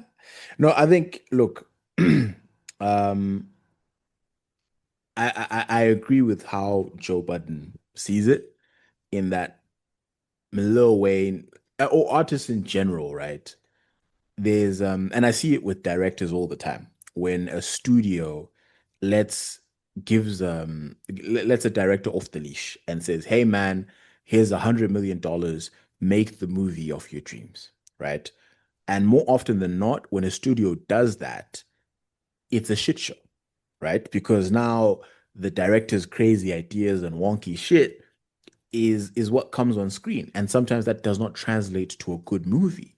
So you need to have producers, you need to have studio execs who kind of also regulate the process a little bit and go, hey, yeah, I see the idea. This is great. But, look, if you change, this thing, this it's a lot more palatable to audiences or whatever. Like just people who have different eyes. And what Hmm. Button was saying was that the team that has been around Lil Wayne is no longer the same team that's around Lil Wayne. So now, if you've got a mad scientist, a mad genius, right? Now, if he's left to his own devices or if he's left to his yes men, because to me, if I'm any family member of Lil Wayne, I'm like, bruh, that whole whoever was next to you when you made that album, all of them, cut them off because they don't love you, bro. They do not like want the best for you. Because there's no way you listen to that shit and you go, yeah, bro, yeah, yeah, yeah. Like, like artists do like on my listening parties or whatever. Like, I'm sure when they were just like, right, album done, and they listened through the whole thing, I would have loved to see what was the mood. Were people gassing him? You know what I mean? Like, what was Like literally, like this is fire, Wayne, bro. bro, like it's just I don't know, man. So to the producer that he had, the beast that he had, like, because also the other thing is, what frustrated me? It felt like there was a lot of unused rhymes and songs and concepts from older albums. So remember when Lil Wayne went rock for a little bit, and he was he Hmm. was he was incorporating rock elements and what's that? What was the song with Eminem? Drop the World, right? Like that kind of shit. Yeah, Where yeah. at the time And we all fucked with rock music and Linkin Park and all this other stuff, but like that's not really where we are now, right? And it's like for me at least, I just want to hear Wayne rap. I still think he has it because I've heard him on a few features leading up to the album. I'm like, oh, okay, cool, it's there, right? So it just didn't, yeah, it just didn't like to me. It was more of the producing of the album was absolutely terrible. It was garbage, and I think if no, you but get it even with proper even producers, no, but even the there lyrics, was dog. nah, there was something there, bro. There was something. There's No, no, it's no, not a no. That total car there's crash. no. Some of the stuff is horrible, dog. Um, there's a lyric. I think I took a screenshot and I sent it to you, where I couldn't believe it. Like Taco Bell, I bring this shit to the up doorbell. You've been waiting and debating for oh so long, like a bell. Then he just keeps going bells the rest of the song. And he's like, L-I-L Wayne might is shit. And I'm like, hey? Yeah, yeah, yeah, yeah, yeah, yeah, yeah. No, I'm with you. I'm And with I'm you. like, he recorded. And then that's why I'm like, so he recorded that lyric, right? And then he went through the people in his life. There was a conversation. They listened. They had a listening party. And no one, not once, is like, Wayne, this is whack. That's how it be, bro. That's how it be sometimes, unfortunately. Unless he's finished. Like, unless he's like well and truly, like he's And I don't think so. cooked to the point where he doesn't care. And No, he I don't just think so. rocked up. He put together some songs and then he just released them. No, no, no. I think there's still something there. I'm trying to scroll because I thought maybe um there was someone I thought I sent myself a TikTok where someone played with one of the rhymes or like they changed the beat on even that Peanuts to an Elephant song or one of the Lil Wayne songs and it worked like it kind of made sense but let's see. Ah, there we go. Yeah, I found there's a TikTok. So this is the Lil Wayne Peanuts to an Elephant, but it's produced different. What up, though? All my niggas cutthroat. Cut a nigga head off, you looking like you fumble. Smoke like double dutch, all you niggas jump rope. syrup in the double cup, fruit punch like knuckles. All my niggas up though, bands on bands in my pants, that's a drum roll. Elephant memory, but I can't remember her though. All my bitches buck roll, Brookie on the back like Michael Jackson and Bubbles. Tunchi on the track and I'ma have to go Dumbo. They gon' go elephant in the room, but I came straight out the jungle. Got some fucking jumbo, big face huntos. A bitch got an elephant booty, not a rump roast. It's that gas man space. See, that's not bad. That's not bad. But if you listen to the original track, that one is horrible. Absolutely horrible. It's trash. Yeah. So Yeah. that's what I mean. Like, look, with the right producer, there's something there. I'm not saying it's a hit album, but as like hardcore Lil Wayne fans, we could have said, look, man, at least he gave us like 5-6 tracks. That's all I'm saying. I'm willing to fight for lyric-wise 5, 6, maybe 7 tracks where with the right production, couple edits here and there's some meat on this bone, right? I think, yeah. Anyway, I think the saddest part about all this is that the people who didn't want him performing in New Orleans were right, because Imagine. Yeah. That would have Imagine. been a scene. That would have been a scene. I genuinely thought he was trying to say effort to someone, like a big F you to someone with some of those songs. I mean, Because maybe. You never know. It could be another record deal. they were that bad.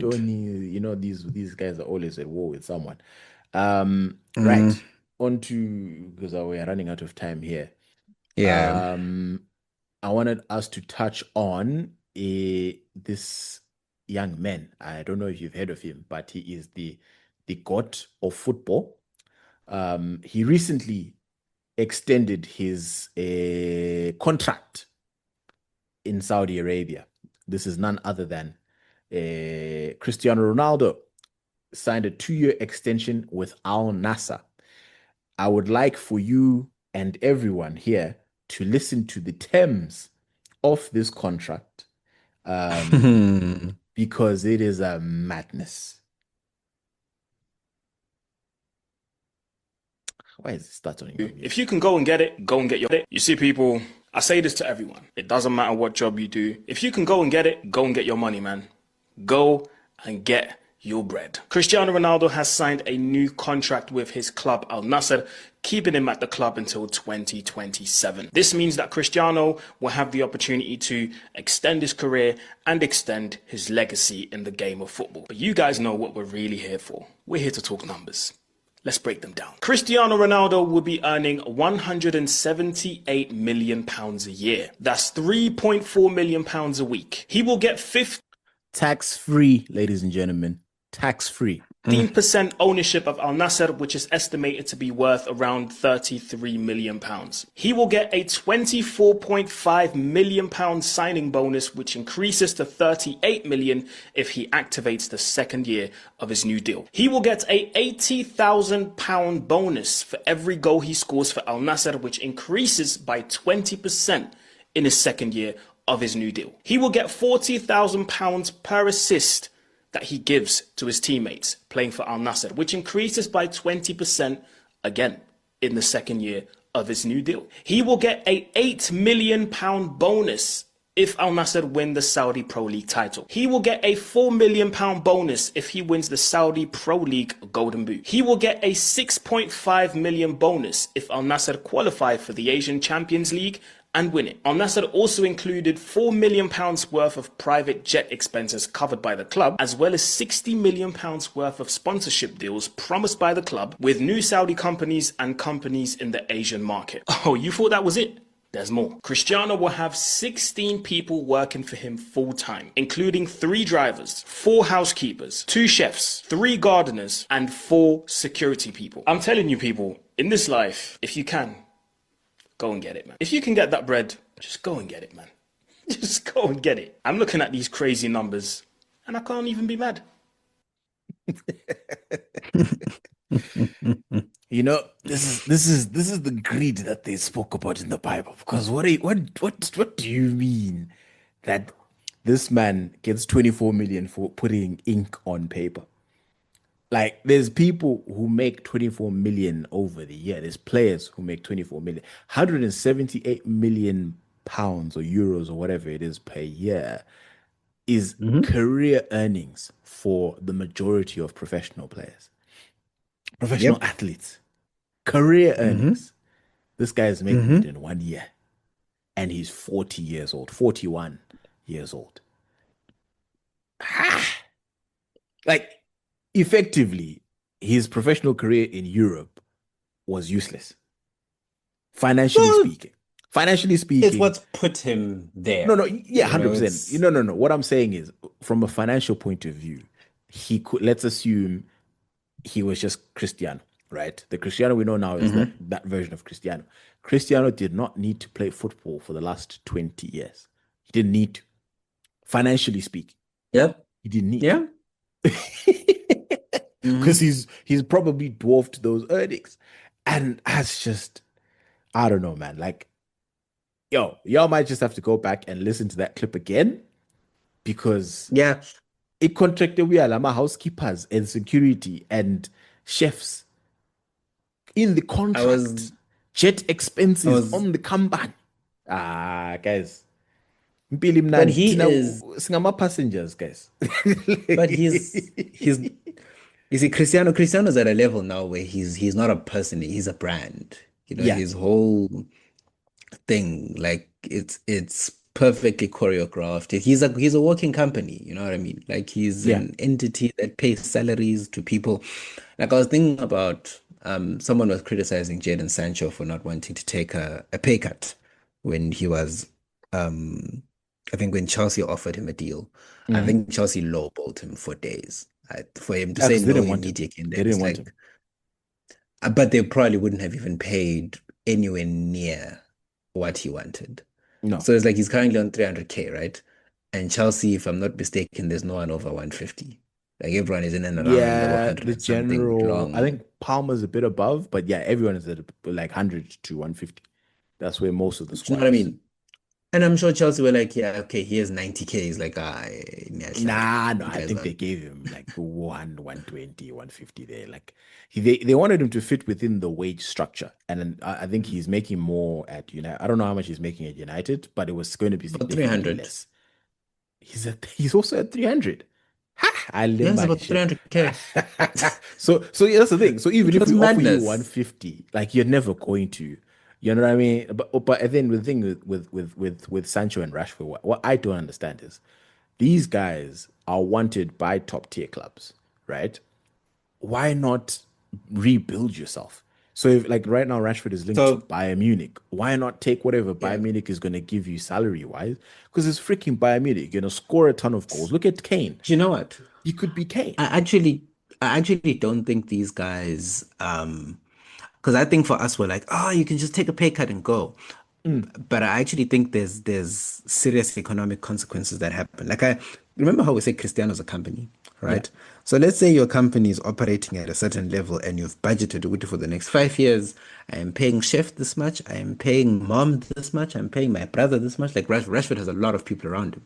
Yeah. You're doing all these things. We'll let private chef, we'll let private jet. All these things need to be maintained, right? It's a lifestyle.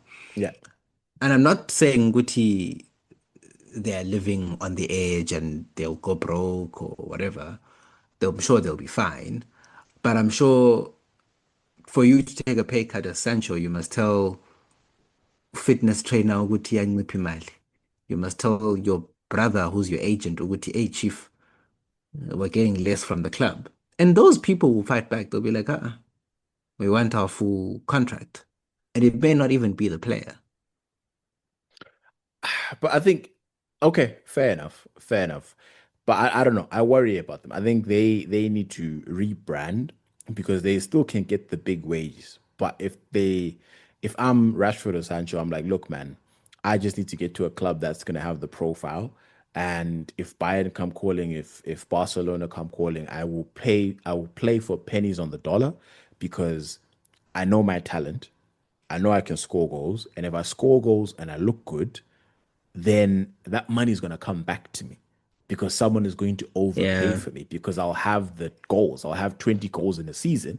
I'm going to be flying and potentially win a Champions League, right? Depending on the club that I go to.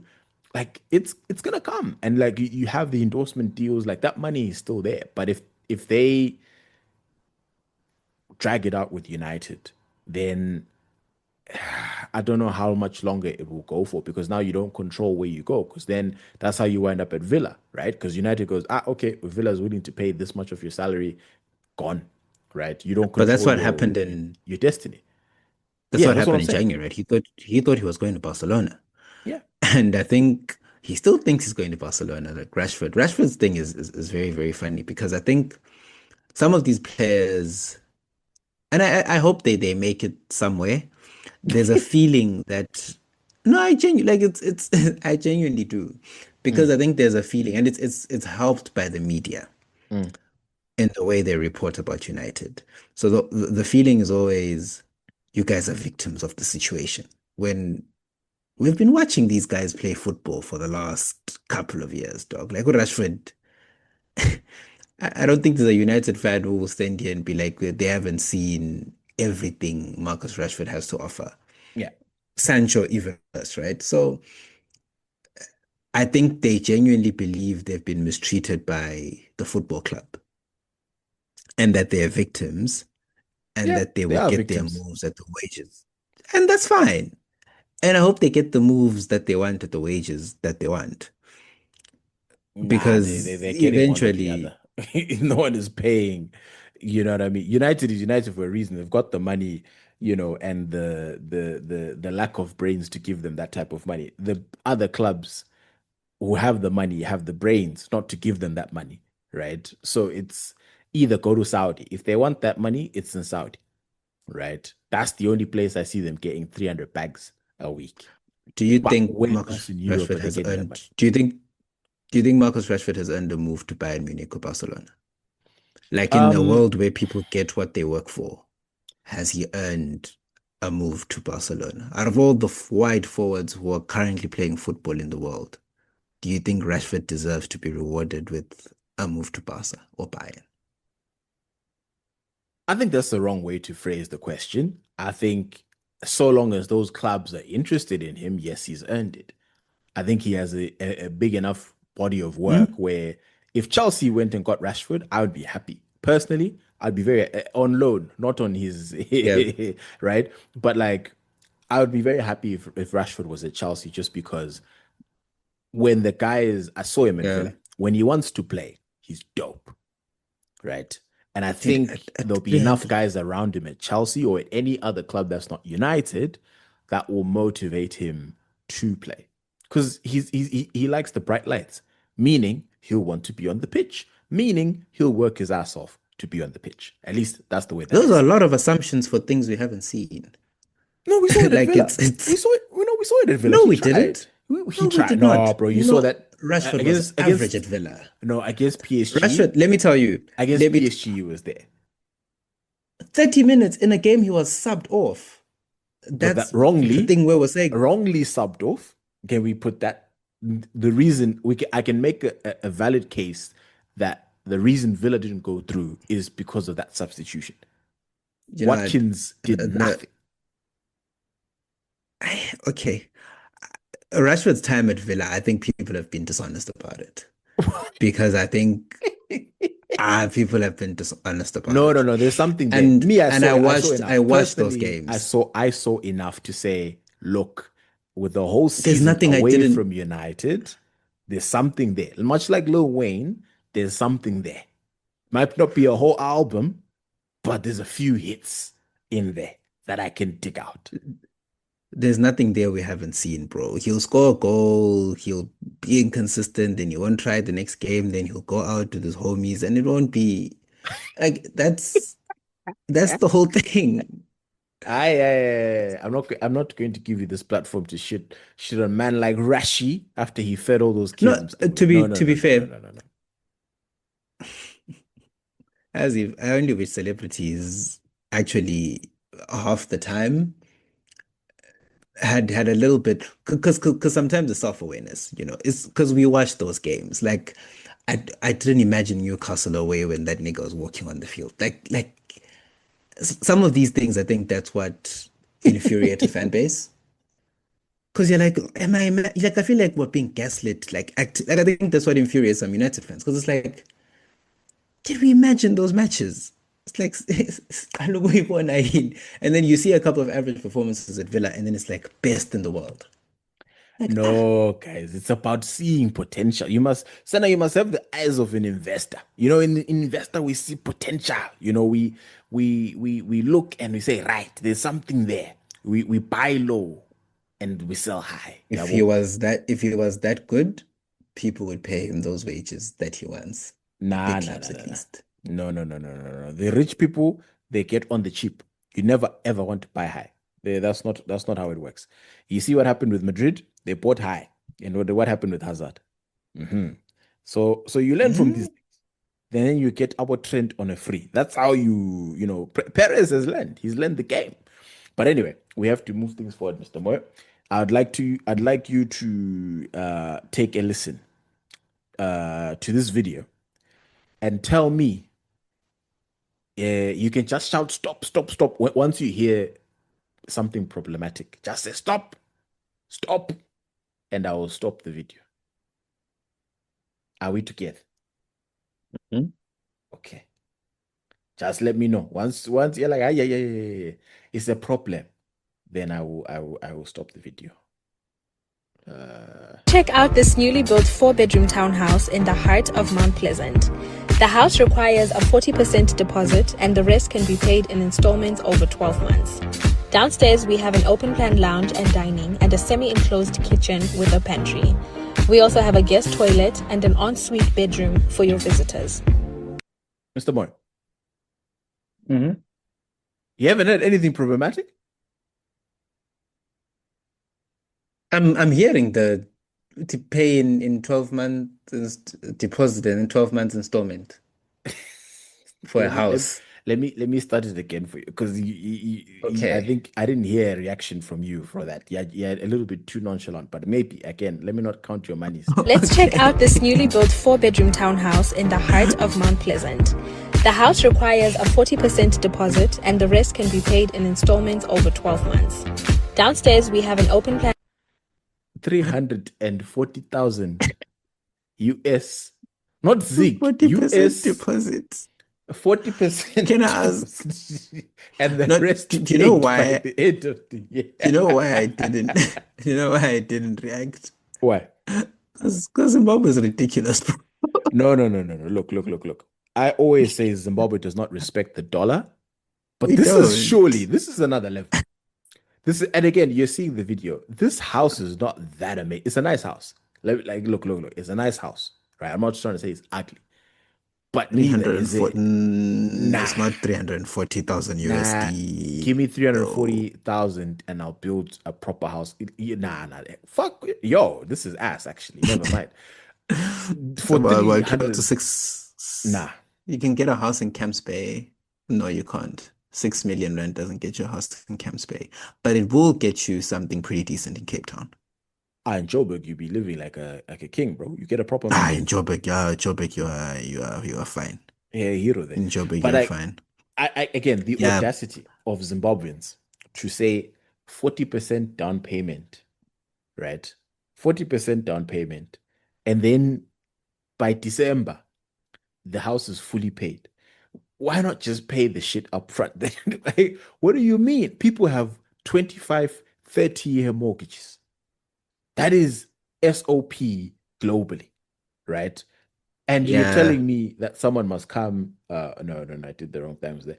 And and I'm just thinking to myself, like, so right, I show up, I'm like, I like this house. Like, okay, cool. Down payment, $136,000.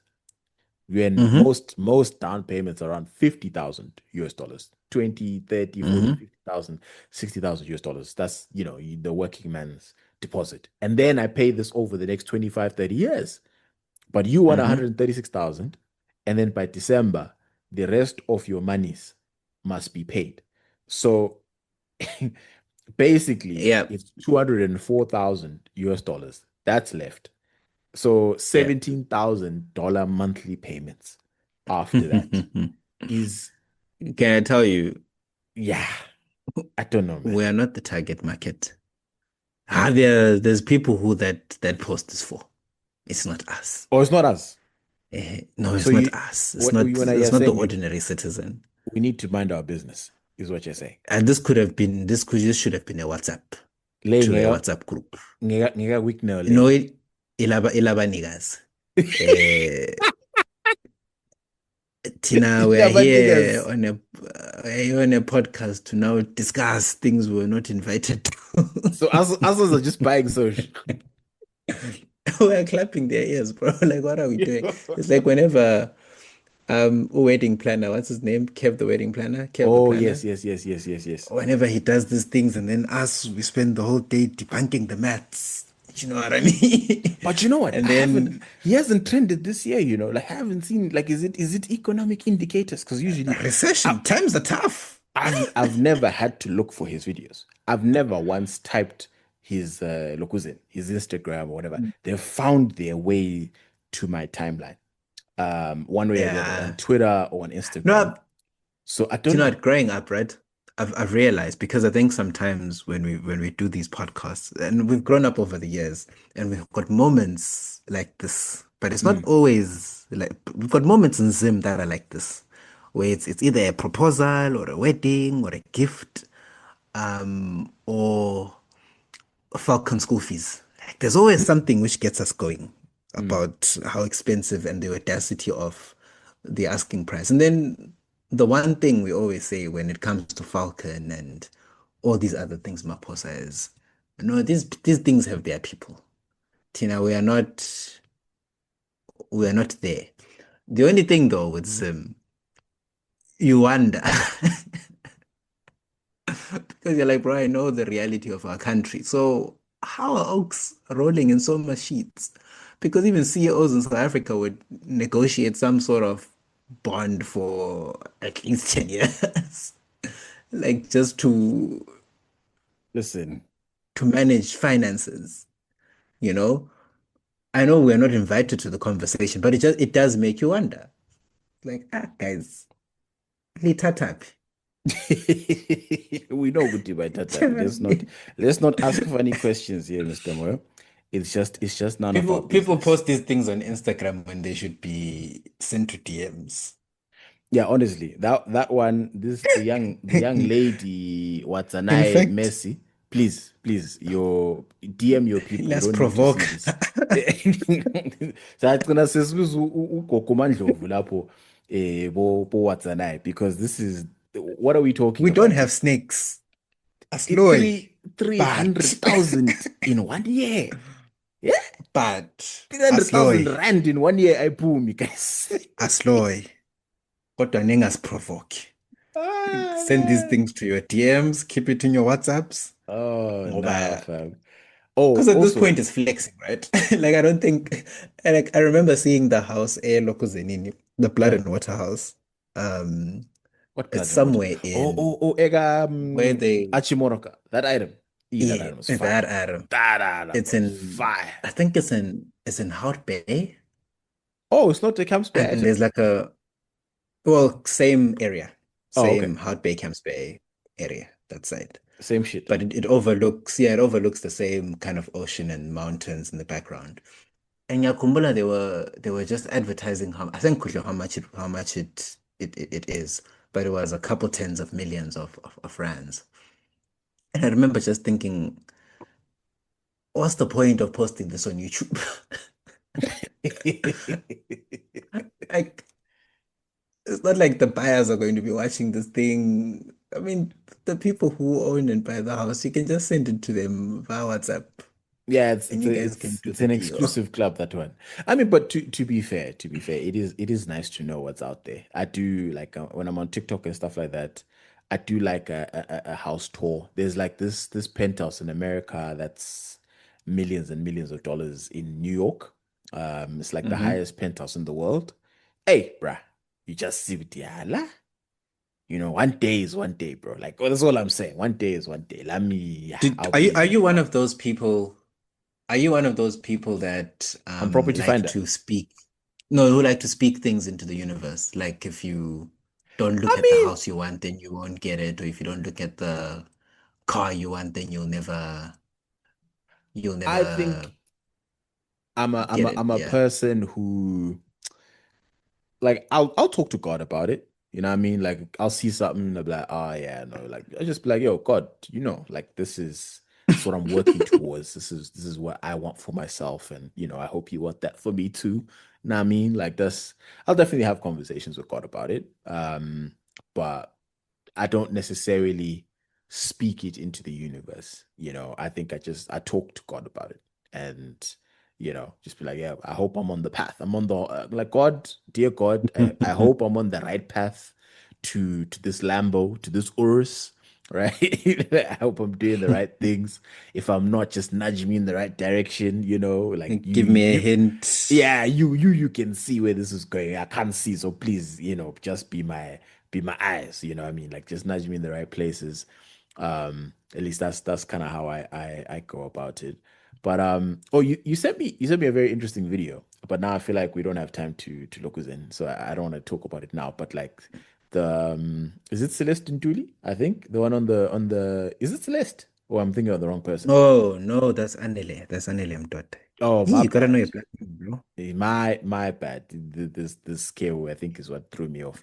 But it's yeah, I think it's a very interesting search. A very, very interesting search, that one. So I think Mm, maybe let's table it for next week because okay.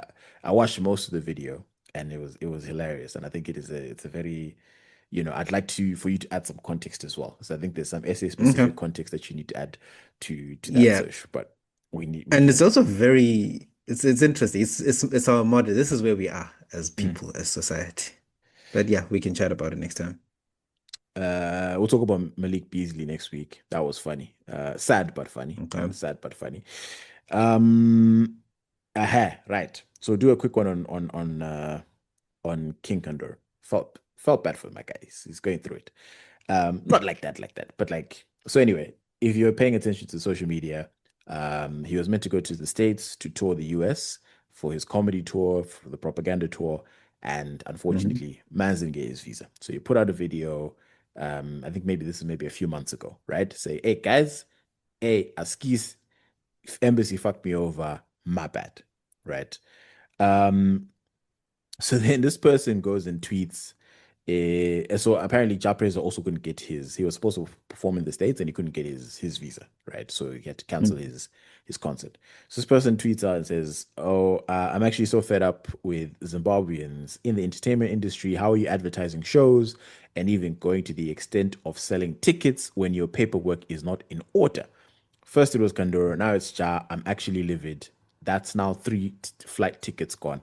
First of all, to this individual, if you're expecting to see a visa dependent artist, buy a refundable ticket.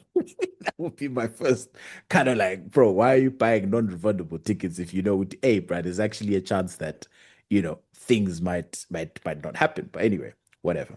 We'll leave that. So then Kandoro responded. Um, in a much much Yeah. nicer way than I expected. Didn't expect him to. I thought he was gonna. I What saw did his you name. expect? I thought he was gonna cook it. Genuinely thought he was gonna cook it, and I was excited because I was like, he's like, look, man, if you come You for a love comedian, cookings. if you come for a comedian, it's just kind of like, you know what? Memphis When I was was at waiting for the, content. 100%. So when I was at the Dave Chappelle show, I was in awe. It literal jaw on the floor with how good comedians are at. There were people yelling random things at random points in the show, and Mm. how quickly he turned that shit around into a joke, dude. Like no, like No, it's brilliant. it was No, it's off, brilliant. It's and I'm just brilliant. like, bro, split seconds, bro, split. It's almost as if he plants people. He's so good. I would believe if someone came out and says, no, these comedians plant people to say certain things and then they prepare material, I would believe that because it's impossibly good how he was able to handle every single comment that was made and it feels like a natural moment, right? So I'm thinking, all right, cool. a person's come from for Kandor. Let's see the joke. I'm ready to laugh, right? But he was very mature about the situation. Man says, "Hey, I'm sorry. Completely understand your frustration. I'm really sorry. As soon as I get these visas sorted, your tickets. Oh, he says your tickets to my shows will be on me. That's see, nice people, yeah, very nice people in this world. For artists, the visa situation is a bit more complex. We have to start promoting the shows as soon as we can because if we wait until the visa appointment, it might be too late to do any reasonable marketing. I know it doesn't give you any type of comfort, but I thought I would share the other side so that you know. It's not Mm-hmm. because of malicious intent. Either way, I'll try and make it up to you, and then the rest of the sentences in Sean, I can't read that. My bad. So yeah, he went about it very, very, Yeah. amicably and responsibly. But again, Yeah. I think, look, man, we have to give people a break sometimes, right? It's not like Kandoro is some mega enterprise where he's got 10 niggas or 50 niggas working for him, and Do you you know know what what I I mean? mean? Like it's one of those, like it's he's up and coming, he's growing, he's getting better and better, bigger and bigger, but at the same time, it is, and things can happen, right? He's not going to have the answers Mm-hmm. every single time, but you know that man's is trying, and he's loves his fans, loves the people that follow him, and he genuinely cares about his comedy. So you have to, yeah, give the man a break, right? Like Mm-hmm. it happens. Some of these things happen. And obviously, if you're not the mega celeb like from America with millions and millions of people behind you, some of these venues and embassies and all these other things, they Yeah. can treat you like you're nobody, right? They won't rate you. Bro, what do you mean you're going to come into it? Sack, you know what I mean? Like that's the energies that some of these people have. And he has to deal with that, and his people have to deal with that with every country, every city, And every location, you know? and we are now at this moment in time, we're living in a very weird time in history Mm. where I think most of the global West is adopting anti-immigrant sentiment, Yeah, meaning, yeah, dude, yeah, getting visas is now so difficult. Like and this is even like, we're not even talking about work visas, which were notoriously hard to get everywhere in the world. Like we're not talking about study. Like yeah, now, even to go to other places in the world, places that were, in the past pretty not straightforward, but easier. yeah, If you were going to study for Australia, New Zealand, it was not as difficult to get your stuff and papers sorted and to be able to then travel, book a tour. But Katesi is harder for everyone. yeah. And imagine how it is if you're a performer from Zim. I'm sure it's so much harder. Like, German, do we think you're going to come back? I don't know. You know what I mean? Yeah, it's like how many uns are actually coming to this show? Like, is it actually show me? You know what I mean? Show me proof. Like, I'm sure these like the embassy guys are like they're actually horrible to deal with a lot of the time, Oh, especially it's as a horrible, Zimbabwean, bro. especially I as a remember Zimbabwean, bro. when I was going to Europe last year. I think I was telling you just like the stress, the blood work. They need you to have done this and that, and booked this and booked that, booked your accommodation. Ngapho usazame ama-ticket, ngapho i-accommodation sebeyifuna here, then the Bruh, police clearance, and then a letter from your employer to say that you are allowed to travel, you are employed. All these funny things, bro. It's so much. It's a lot of stuff. bruh. Like, I remember when my wife was doing her Euro tour earlier this year, she came to me, she's like, so I have to pay for the hotel because they're gonna check. And I'm just like, no, just book the hotel. You don't have to pay for it. It's like, no, I read on this. It says you have to pay for the hotel. Otherwise, I'm like, so babe, you don't have the visa yet, but you're gonna go pay for this hotel where if God forbid the visa is now denied, now we have to deal with trying to get the refund from the thing and blah blah blah. But Can like I they, can I mm, In her defense, I went through the same sort of panic which is no. because I get it, but I'm just saying like in I didn't like the whole idea of the As in, like, I was annoyed that they're making us basically like Europe is the best thing on earth. It's part of why I'm not particularly interested to go. I was, oh, you need to come back with me to Paris. It's so bad. I'm like, yes, but also fusegi to them because it's like you go through Not the about to visa process grovel. and I'm not. Why am I groveling to?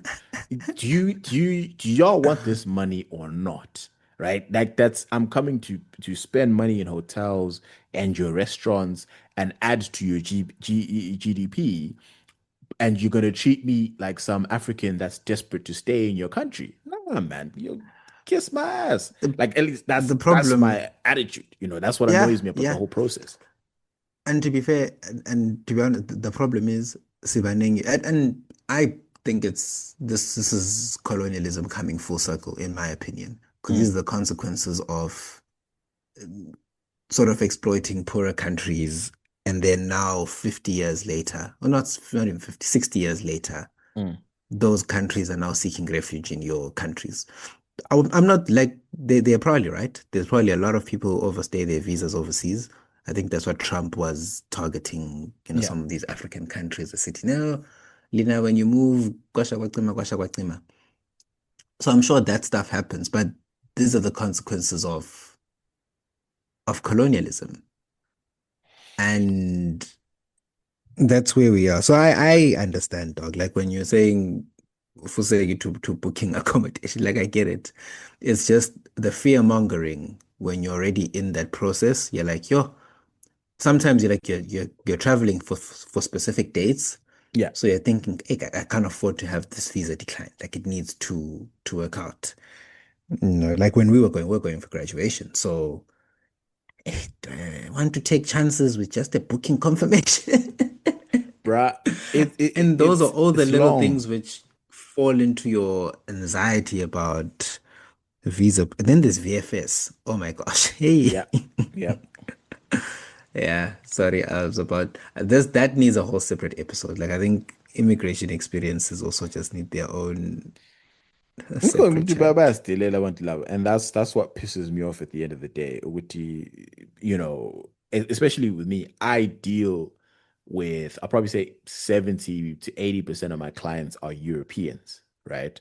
And they have Hmm. nothing good to say about the economy. Oh my God, the government, the taxes, da da da. Like, so they're fed up with the shit. And that's the review for people on the ground. And these are well-off individuals. What more middle class siapans, right? Um, and then if that's the sentiment in your country, you want to come and make me, grovel as if you guys are gonna offer me citizenship or something. No, that's different. I think if it's a hey, I want to migrate to your country, sure, make it as hard and as complicated as you want. But on a vacation thing, bro, like I don't know, I'd sooner be like, yo, put ankle monitors on anyone who comes in on a on a tourist visa, and when that shit expires, get the cops to kick them out, like if they overstay. Because like at this point, bro, like nah, the team is far too disrespectful in my opinion. And I think we talked about it one time. Wuti, it was like I think Schengen, the EU reported Wuti they've made 60 something million on failed visa applications in a year. That's a shit ton of money, dog. That's a That's ton of a money from unreject Africans. and there needs to be, in my opinion, I don't know which government was pushing for this thing or would he I think they need to start paying some of these fees back, dog. Like Yeah, yeah, yeah. the and it's a cycle which has if they're not taking the minerals out of Africa, they're taking our money when we now want to go to their countries Mm. because we're so desperate to work and look, it's fine. Like these are, it's the way of the world. I just think amongst ourselves, we just need to know that we're struggling with these things, and it's only gonna get harder around the world. So if your favorite comedian, your favorite artist, needs to come see you, just know what they need to go through some heavy hoops. Do you know what I think? Mm. I don't know how this would work out from a logistical point of view, but you should only pay visa fees if the visa is approved. I think that should be the global policy in the Europes Yeah. and the Americas. Do Only you know what the if mm, problem is? mm. They are charging you for the labor it takes to process your Nah, application. use taxpayer dollars for that shit. That's not my baby.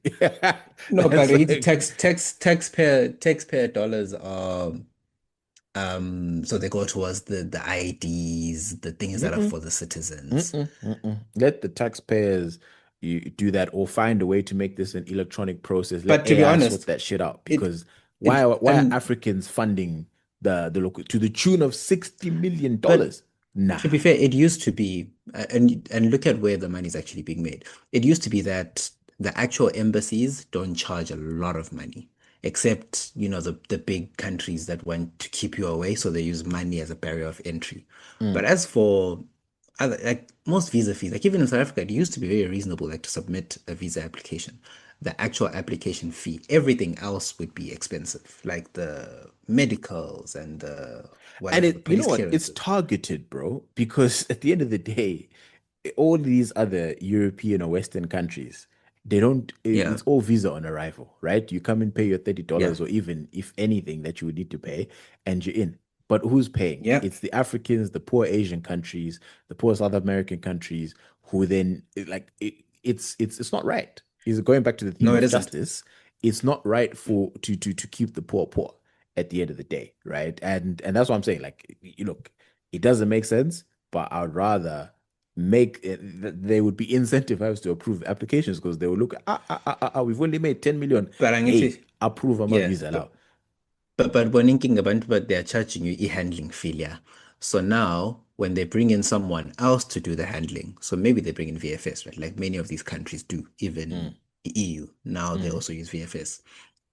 So now you go through VFS, they have their fee that they charge the governments to do this thing, right? It's a mm. lot of money, whatever it is, sharp, cool.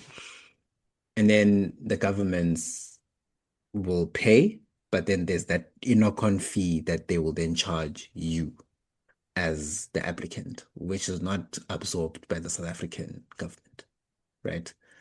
So that fee that they would have charged the government to process each application, they're like, okay, Notina will charge each foreigner who applies.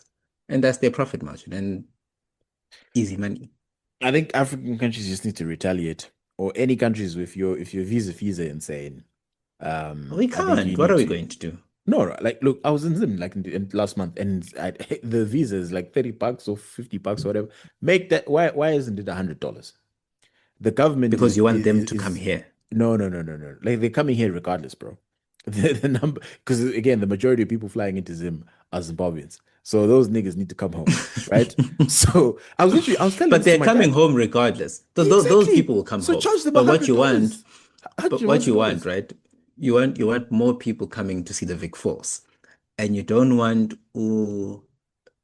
angazi Jacqueline or whoever in the States who wants to come and see the Zambezi to get there and they're like, oh, but the visas are expensive. You Nah, want nah, nah, nah. it to be Senna, affordable. my dad made the same argument that you've just made.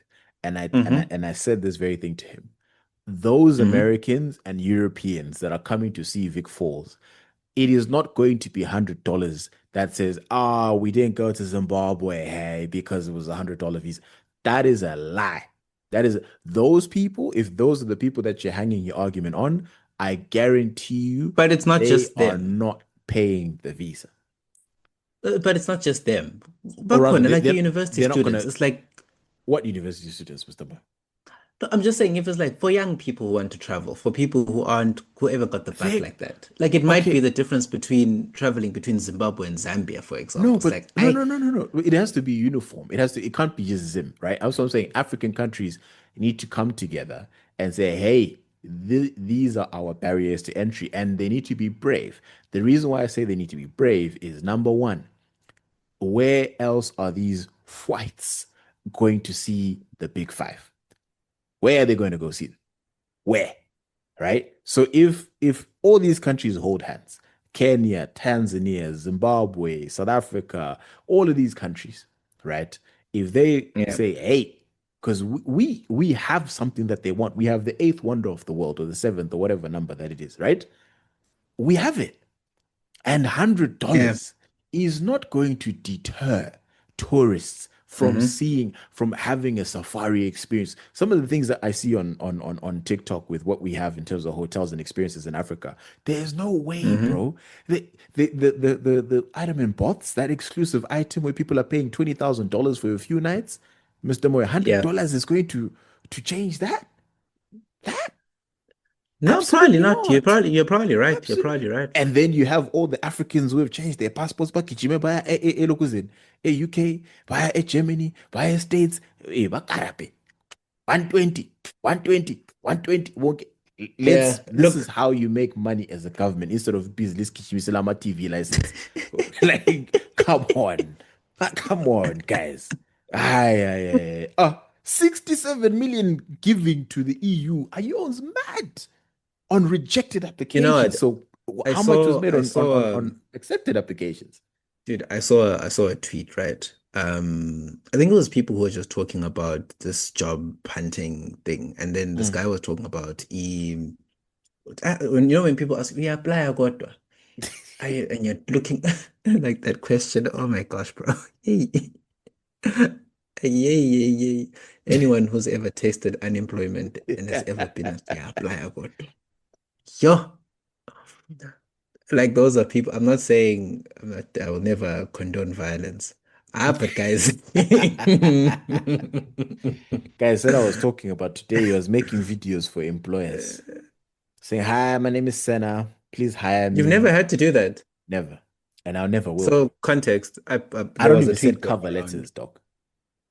Really? Nah, I used to To in be fair, college. for the job I got now, and that was I think it's the most effective way of recruitment I've ever seen. It Mm. was send your CV, initial Zoom interview, in-person interview plus assessments, and Yeah, then that's it.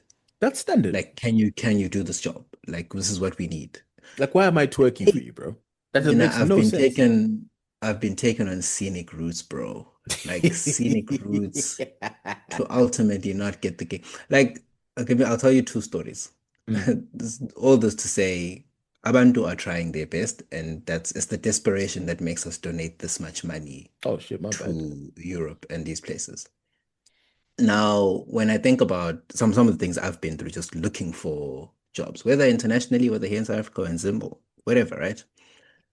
Some of the things like there's a time I applied to this one place. Um, they rejected me a few years, after I finished my articles. So then I came back a few years later thinking, okay, sengcono manje, yabo, I've posted my CV a little bit. Maybe now, you know, they'll be like, you know, he's there. Mm. Long story short, sent my CV, went on the website. There's a whole bunch of things you need to fill in. So part of it is let's get to know you. It's like, okay, what's your favorite TV character? What's your this? What's your that? What skills do you have? Which I understand because sometimes you don't want to interview someone to get to know those things. You want to know it first up. Mm. But you're filling this on a form, right? So it's a lot of time. Okay, you're feeling because you're hopeful because you're like, okay, my profile, they're going to see that I went above and beyond and I filled in their form.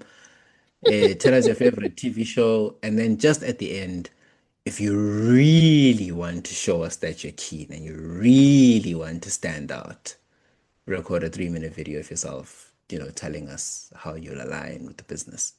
And I remember thinking, yo, this is a humiliation ritual. Nyalingwa, right? Mind you, this is after I've uploaded the cover letter, I've uploaded my latest CV. Now I'm recording myself talking about why I think they should hire me. Mziligas Hey, would never. bro, but that's the desperation, right? What are you going to do? You're looking for a job. You're like, yo, my bills are here. What am I going to do? Also, as you grow up, you want to start providing, you want to start helping. So there's those pressures which come with. So you end up throwing time Yeah. into these things. So I do the video. After the video, I'm invited for an interview. So I can go interview. Interview goes well. After the interview, but in daughter, assignment, junior assignment is one. Now, mind you, I'm aware that they're also interviewing other people. Mm. So you're doing all of this, but you know, Uguti ish, I'm not doing it myself. Yeah. There are other people. Long story short, someone else got the job. Boohoo. But I had gone through all of that, like the time to do the assignment, the time to record myself speaking, the time to do the cover letter, and to upload the CV. I imagine a lot more people go through all of that when they're looking for visa or apply local, you're registering for this.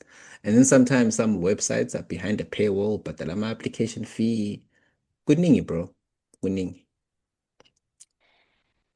I can't relate because Tina says that so maybe that's why we have suffered unemployment here and there. But You know nah, what? man. I would like you to the job of your dreams, and then they're like, Maposa, we need a 3-minute video from you. No, I think I told you this. There was an item I applied for at Emirates, bro. No, like that item was fire. I was DMing. I remember DMing the head. It was the head of the Skywars Partnerships Program or something like that, like corporate something something. The person who was like the manager of the person, the manager of the manager of my intended manager, right? Is who I DM. I was like, oh, I saw your role, blah blah blah. Like I had an AI script, and I was just like, I did the most, bro. Like, I hit up like 3-4 owns in the team, and did I get the job? Nope. So yeah, that was my lesson in Ngabo. In this life, There's have a connections or nothing at all. That's just what it is. Yeah. Dude, I've got stories for days. Like I could tell you I've been through things. I've seen things. Clearly, Mr. Boy, but we are at the 2.5 I hour have mark, so I seen cannot I things. cannot allow Yes. you, No, we unfortunately, can't. It is time. I a need to work. list management now starts DMing either of us, and then now next week there's no more podcast because it's Yeah. Tabula Cool. Um, Yes. But yeah, guys, that's 2.5 hours. We try to give you a little bit of everything. So, next week we will talk about the high school shandies. I'll put that on my notes immediately, just so that I Yeah, don't but forget, yes. because wow, that kind of made me chuckle. But otherwise, guys, y'all know what it is. Shout out to everyone who's sharing. We're seeing it. So please continue to share the podcast. The rule is very, very simple. Just DM one person. If you already DM'd one person, shout out to you. If you have not done it, I hope you're proud of yourself. So please, guys, just it's a share, whatever floats your boat in terms of how you want to share the podcast. Do what it takes. Let's build it back up. It's already looking good. So it is what it is. We'll do our part as well. We will, like I said, get the collabs in. We'll get your favorite guests in, and do some fun stuff. We'll do some fun stuff. But the plantation is plantationing. But let's not bore you with all of those details. Y'all know what it is. Like the thing, subscribe to the thing, retweet the thing. And if you don't, we're inclined to believe you're a hater, Mr. Moy. Haters.